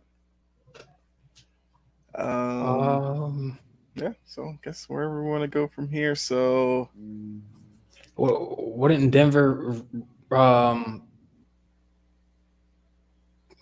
Denver Clippers, Bones Highland. Or I was gonna say the point guard. That kid. Damn, you took. I was gonna say who was the point guard that played for Reggie something? Or Ray Jackson. Yeah. I guess that would have worked. Yeah. Yeah, that would have worked there. All right, so I mean, we got John in the chat again. So he says Gerald Wallace for Hornets and Nets. Gerald Wallace, Hornets and Nets. Yes, that does work. Gerald Wallace was a interesting player. Blake Griffin, Clippers, Nets. Yes.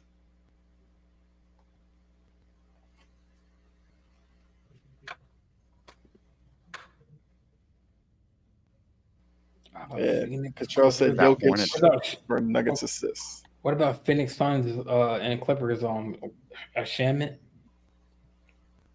Oh, Landry Shamet? Oh, yeah.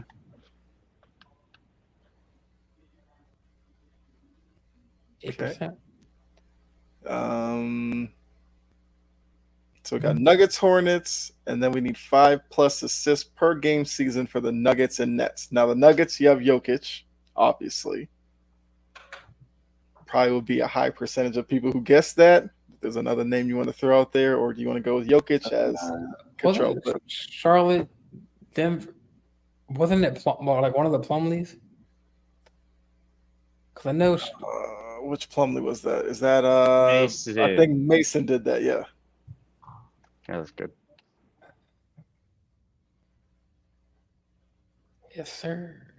36. Wow. It's kind of higher than I thought as well. I'm going to go with Jokic here. Yeah. I mean, that number should be high, but you never know. Okay, 35%. So now Nets 5+ assists. I mean, I'm thinking of you got Jason Kidd. What is that, a career or a season? Just a season. I mean, yeah, Jason Kidd. I mean,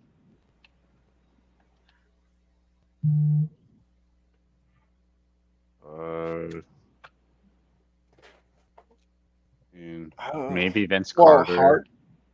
I'm sure. Well, I'm trying to think. Harden. I don't know if he did 5+ assists. Well, probably. But Kidd might be far enough back that maybe people don't remember. I don't know. I kind of doubt that, but although, what about Kenny Anderson? Like, I'm hoping they count that since it was New Jersey Nets and they have Brooklyn, but it's still the same franchise. I mean, it should count. I guess that's a good point. I say we try it. Kenny Anderson. Why not?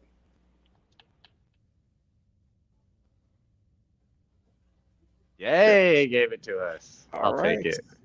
218 rarity score. I'll take that. All right, so most popular, yes, Plumlee, Gerald Wallace, Oubre. So DeAndre Jordan for Clippers, Nuggets.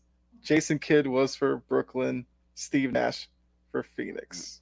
Yeah, all those make sense. I wish I'd also show you one of the most absurd one as well too. That'd be pretty cool.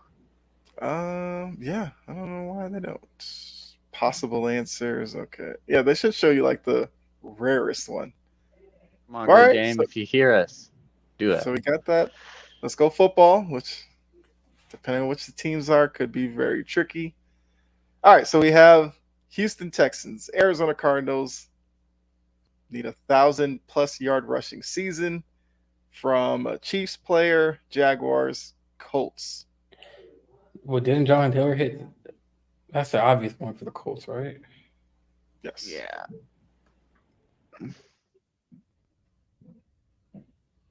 Taylor. Colts, Cardinals. I believe Edgerrin James did that one. Yeah, that yes, that's true. That might be an absurd one. Not James finished his career there. I'm thinking either the Chiefs. Wow. Okay. I'm trying to see for the Kansas for the rushing. Clyde Edwards-Helaire. I don't think he did that. I don't think he got that. What about Dexter McCluster? Oh, Dexter McCluster. No, he was probably no, because I feel like he's more special teams. Jamal Charles. I mean, but that'd probably be easy. Yeah. Jamal Charles. I forgot about him. I mean, probably got Priest Holmes. He probably did it as well too. I feel like got Larry Johnson. Larry Johnson. That'd be a good one. You probably got to type the whole name Larry. Yeah, Control put that in there as well. Don't be lazy, man. Sometimes you get it with. Oh, okay. Uh-oh. Yeah. Okay, yeah, 1944. 1944. 12%. Well, okay, I'll take that. I mean, Jaguars, you could have Maurice Jones-Drew. I mean, I'm not sure if James Robinson would be more absurd. Because didn't he rush for over 1,000 his rookie year? I think he did. Yeah. Let's go with James Robinson. Yeah, there you go. 10%.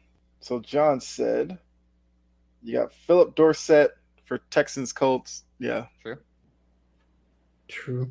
Oh, you have Christian Kirk for Jaguars Cardinals if you wanted to. Pretty sure you could. 8%. Wow. Yeah. Christian Kirk. Captain. Well, he's not even Captain Kirk. That's Kirk Cousins, but 54%. Okay. Jacksonville Jaguars. Okay, so Control's going Texans and the Chiefs. Justin Reed. Oh, that's a good one. Yeah.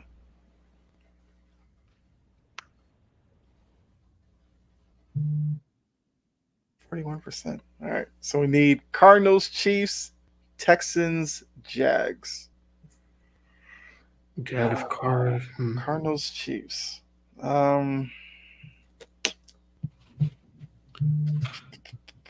That's a good one. Good one. Wait, Texans, Jaguars.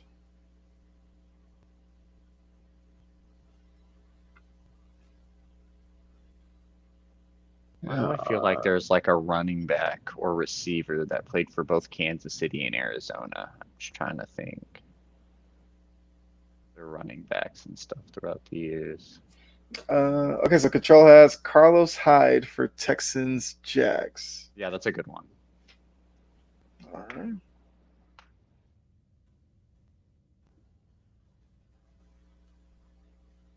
All right, so Cardinals, Chiefs. Yeah, like you, Dylan. I always think, oh yeah, Tyrann Mathieu. Yeah, that works. I was just thinking of stuff, and I was like, man, I'm thinking of Cardinals, but just Cardinals players good all time, and I was like, Tyrann Mathieu's one. There we go. All right. So basketball, we had 280 something. We got 312 for football. Take that. It's the most popular. Justin Reed, Matthew. Oh, Andre Johnson. Oh, AJ Bouye. Pretty good. Kirk, Jones-Drew, Andre Johnson, yeah, Edgerrin James, and Jonathan Taylor. Andre Johnson, really, really good wide receiver. I was gonna say Andre Johnson. I didn't know what team. Yeah, he jumped around the AFC South basically. He played for every team that wasn't Jacksonville. All right, dude. Do we want to tempt fate with baseball? Let's try it. We can try it. Get it done. Ah, man, the Blue Jays won. So we got Mets, Blue Jays, 20+ win season. Rangers, Tigers, 200+ strikeout season. Wasn't Detroit? Blue? Wasn't like one of the Gurriel brothers?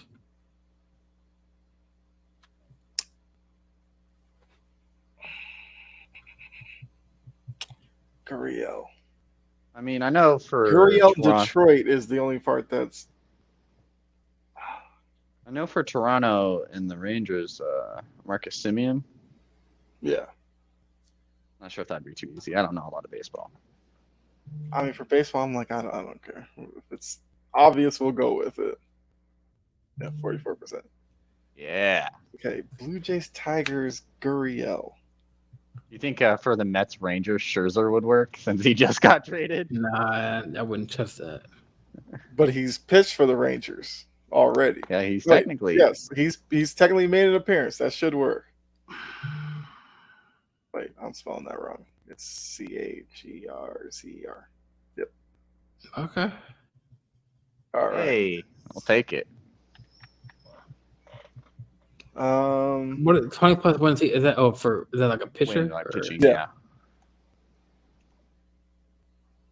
So Control, put out there Nolan Ryan for the Rangers, which I mean Nolan Ryan, anything with pitching, he probably gets that one.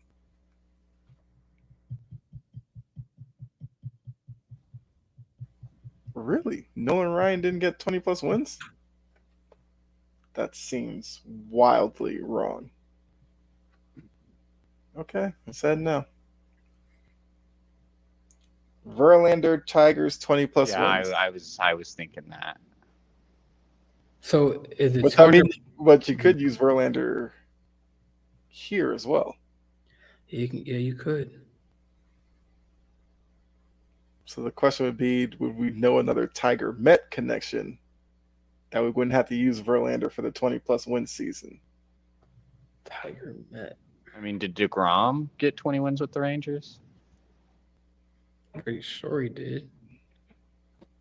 Let's try it. But did he get hurt? I mean, I feel like his healthiest season had to be in Texas. Well, Was he ever on the Texans? I thought he was on there after the Mets trade. That's a good point. Yeah, I don't think DeGrom did it with them. Like I thought he'd only been on the Mets until he got traded. I don't know. Maybe I'm tripping. Maybe he played on the Rangers before the Mets.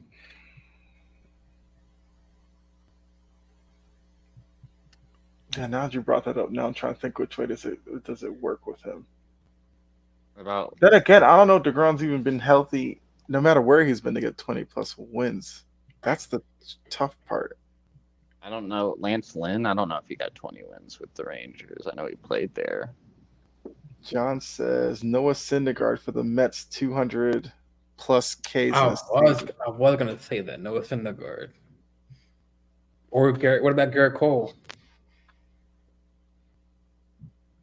But that's Mets though, right? Yeah, that's the Mets. It has to be. I thought it could be any player. The 200 plus K is gonna be because, like, all right. So the Mets, if you don't think today, you could go back to like Dwight Gooden. I mean, for the Toronto, you probably have Holiday. Yeah, Holiday. Halliday. I was Let's go to Halliday.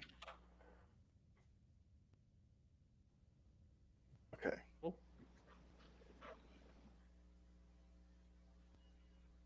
All right, hold on. So Cottrell says Javi Baez, Tigers, and the Mets. Yeah. Yes. Which then means we could use Verlander here.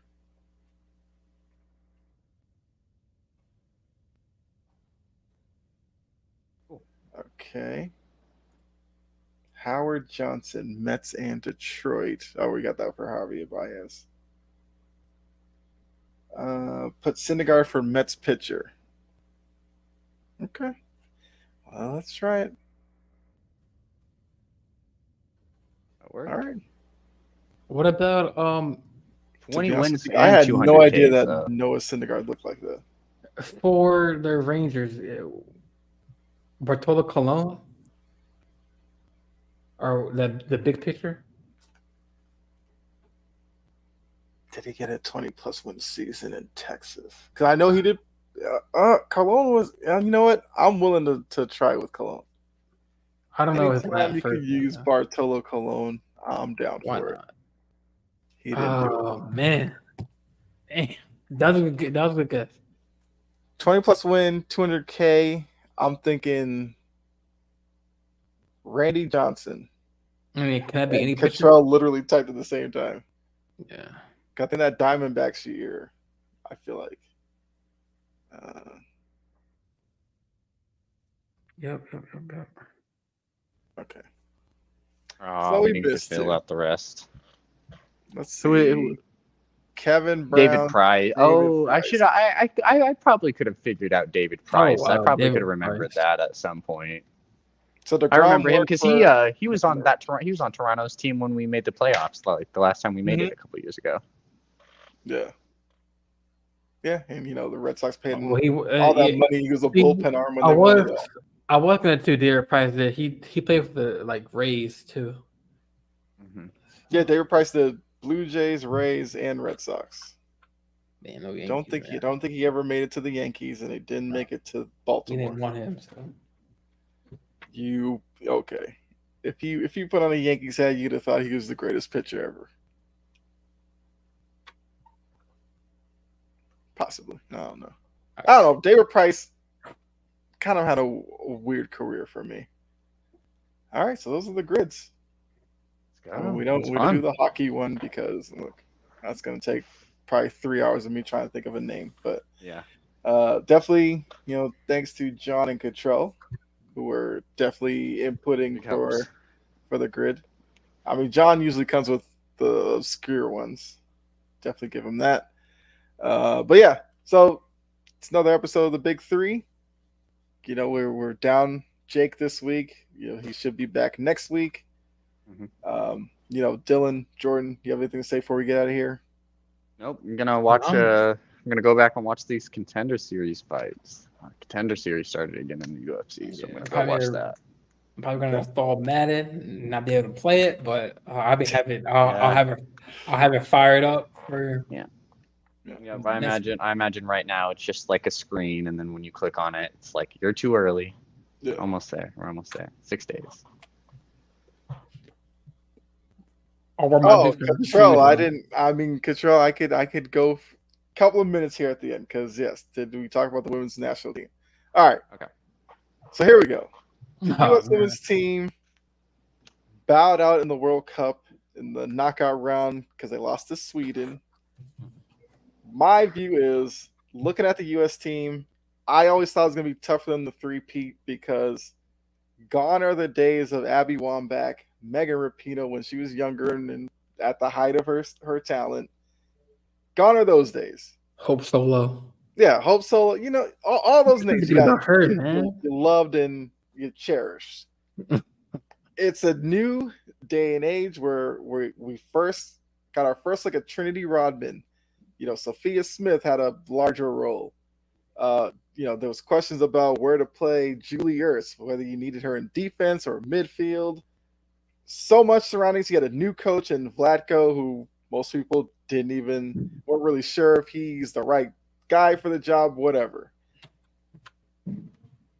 I'm not as fired up necessarily as some people are on TikTok and everything because the U.S. lost. Look, it was going to be tough for them to get through teams like Sweden, Netherlands, which we saw in the group stage. Netherlands can hang with them. Japan's a tough team. Like, if they three-peated, this might have been the greatest of the three because of the talent the U.S. brought over there. The construction of the team, I felt like was a big issue because Alex Morgan was basically your only established goal scorer. But the way that Alex Morgan plays, she's not really the type where you kind of throw it at her feet. She makes a play, and no, she's more of making runs off of players from the midfield. So I think that connection at times was just not there for the U.S. women. Yes, it sucks because when you think women's soccer, the U.S. is always at the forefront, and they're usually the most dominant team. I do think for international women's soccer, this is probably a good thing.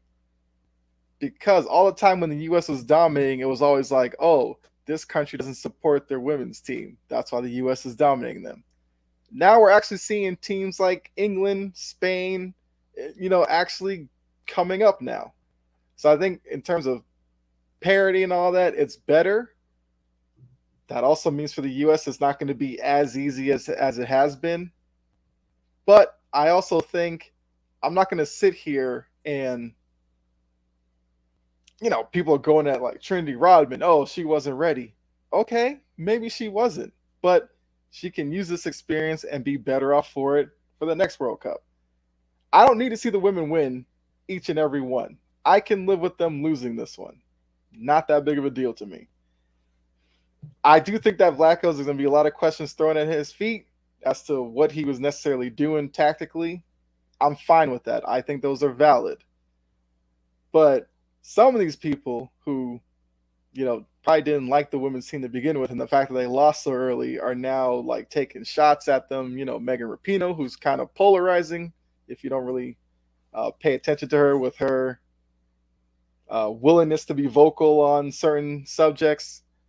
It seemed like people were happy that they lost because it gave them a chance to like poke at her. That part I'm like, I'm not fine. I'm not cool with that. But yes, is it a disappointment that they lost? Yes. Was it necessarily a surprise? I don't think so. looking at the tournament as well, we've seen Germany not make it out of the group stage. I mean, Brazil wasn't that great, but Marta ends her career not leaving the group stage. It's just been kind of a weird World Cup where we've seen Jamaica get through, South Africa, Portugal almost got through. It was just a post that saved the U.S. against them. So I just think it's kind of an open tournament field that the U.S. was not, I guess, prepared or didn't have enough talent to win. I mean, I think like you said, like in the group chat like a couple of days ago, like they're going through what the women or what the men's team went through a couple of years ago. Kind of like it's like a changing of the guard. Find that identity, kind of find that who that captain is. You know what I'm saying? Like so. I mean, I think the men's team will bounce back as well. I know like what. I mean, the men's team, it's kind of a bigger ask for them to reach. Yeah, because they have higher where the women have been. Because I mean, France is still going to be a problem because of Mbappe. I think women's teams are going through some growing pains. The women's teams, right, and it's just that we aren't used to this. That's what it is. Like people, it's gonna be different with Rapinoe out there. It's gonna be different. In this World Cup. Well, Megan Rapinoe, her role was kind of diminished for several years now. It's just that now she's completely out of the equation. That's the only thing. They're gonna find that new heart of the team. They'll be fine come the next World Cup. It's just that this one, I think the timing of it was in a way that I didn't think the U.S. were like heavy favorites. And I think because of that, we got the situation we have right. Like Sweden is number 3 in the world. You lost them in the knockout round on penalty kicks. It's not like they got embarrassed by Sweden. That's where I'm like, and Cottrell said Rapinoe shouldn't have been on the roster. To be honest with you, I would have been fine if she wasn't. But it was kind of like her swan song because obviously this is going to be her last one. Fine, whatever. Same thing. Kind of like Marta. This is her final one. Brazil brought her in for good feelings. But yeah, once Rapinoe and some of these players are kind of out of the equation, we'll see new infuse of talent. The U.S. will be fine. The people who are acting like the sky is falling because they lost this World Cup, like, calm down. They'll be right back there in 4 years or whatever. But I'm glad that you reminded me, Cottrell, because I did not want the episode to go without actually talking about that, because it is what everybody's talking about around the country. Hopefully this lights a fire under them. The young kids needed this experience. That's where I'm at with them. That's why I'm not too bummed out by it. So I mean, I think it enlights fire under both men's and women's team, because obviously the women's team has now they're getting equal pay. So I mean that's a good thing. I think the men's team, but the men's team had their fire when they missed the World Cup and that loss to Trinidad. Yeah, I think that flipped the switch for them. How did we lose that game against the Netherlands? Was it PKs or was it like a last minute goal? Because I remember Gakpo. The men? Yeah, then we lose to the Netherlands. Men lost. It was like 3-1 to the Netherlands. The Netherlands were clearly the better team that day. Yeah, they had Gakpo and the Netherlands were the much better team. The U.S. defense that game was terrible, so it was expected in that one. Men's team has had fire, but if you suck, then you just can't compete. Yeah, I mean, look, because like I said, we got to get out of here for a line in the sand. Yeah, but the men's team, the biggest issue was they were trying to invent a new play style to go up against international teams that had more talent and speed than them, and they thought, oh, we'll just play a defensive shell and counterattack you. That doesn't work on an international level. It took the Trinidad loss for them to realize that we have to change our talent pool. And if you look at the men's team now, they have speed, youth, and they just have to gel. Like I actually enjoy the men's team that they have right now. It's more than Pulisic. Like if you're not paying attention, you got Tim Weah, Musa, Tyler Adams, Weston McKennie. I just like the group that the men have right now. It's just whether or not can they put it all together by 2026. And Gio Reyna, yes, he got his opportunity during the period of time when Beerhalter was away. Beerhalter's coming back. I'm assuming we're not going to get more of the Gio Beerhalter drama. Otherwise, why would the U.S. bring him back? So I do hope Gio Reyna gets every opportunity to show what he can be, because he's a very exciting player. But I think the U.S. men had to realize we can't keep running out with Landon Donovans and Michael Bradleys. Get youth into the talent pool and we'll be fine. So I think that's the same thing the women are going through. Go past the glory days, start something new. Yep. All right. So, Cottrell, appreciate you for reminding me for that, because I did want to say that. But really appreciate everybody. So Marlon put welcome Udoka Azubuike to the Suns. Hey, from the yeah. Okay. Gio and Christian will be fired together. Great show, guys. Appreciate that, Cottrell. I can't wait to see Gio and Christian as well. Kind of get that connection. But World Cup's is coming to Jersey, so yep, 2026 is going to be a big time for the country, because the U.S. men could take soccer to another level if they perform well. Look at what Messi's doing at Inter Miami. I mean, I could go on that for days, but we got to get out of here because we got Line in the Sand coming up in about 10 minutes. So if you are a wrestling fan, not just WWE, they talk AEW as well. Stay tuned for that. I'm sure they'll recap SummerSlam on Wednesday, or is that next? I'm not sure if we're starting that yet. On Wednesday, maybe I have to promote that. I don't know if I can. It was official, but yeah, I guess when me and Dylan. Yeah, well, you guys get it, sorted out. I guess you can. Yeah, me and Dylan we're gonna be on a boxing UFC fight show. It's gonna be fun. That's with Cool and Dante. There you go. The boxing UFC fans definitely stay tuned for that when they can drop out the actual got some big premiere fights. Date. I think Edwards Sonny's fighting Strickland's coming up. Stipe versus John Jones that September. So got a couple of big fights going on. So tune into the show, or stay tuned for the show updates. And time. So make sure Facebook, you follow the channel, YouTube, subscribe, Twitter, follow us as well, because we are on there as well. Also, if you like the audio side, you got Spotify, Apple Podcasts, and iHeartRadio, I believe. You can catch us on there as well. Make sure you do that. Follow the network there as well. So like I said, Line in the Sand coming up next. You got coffee and sports in the morning. So get your day started with the crew there. Great show. All right. I think I ran through everything there. Yeah. So enjoy the rest of your night.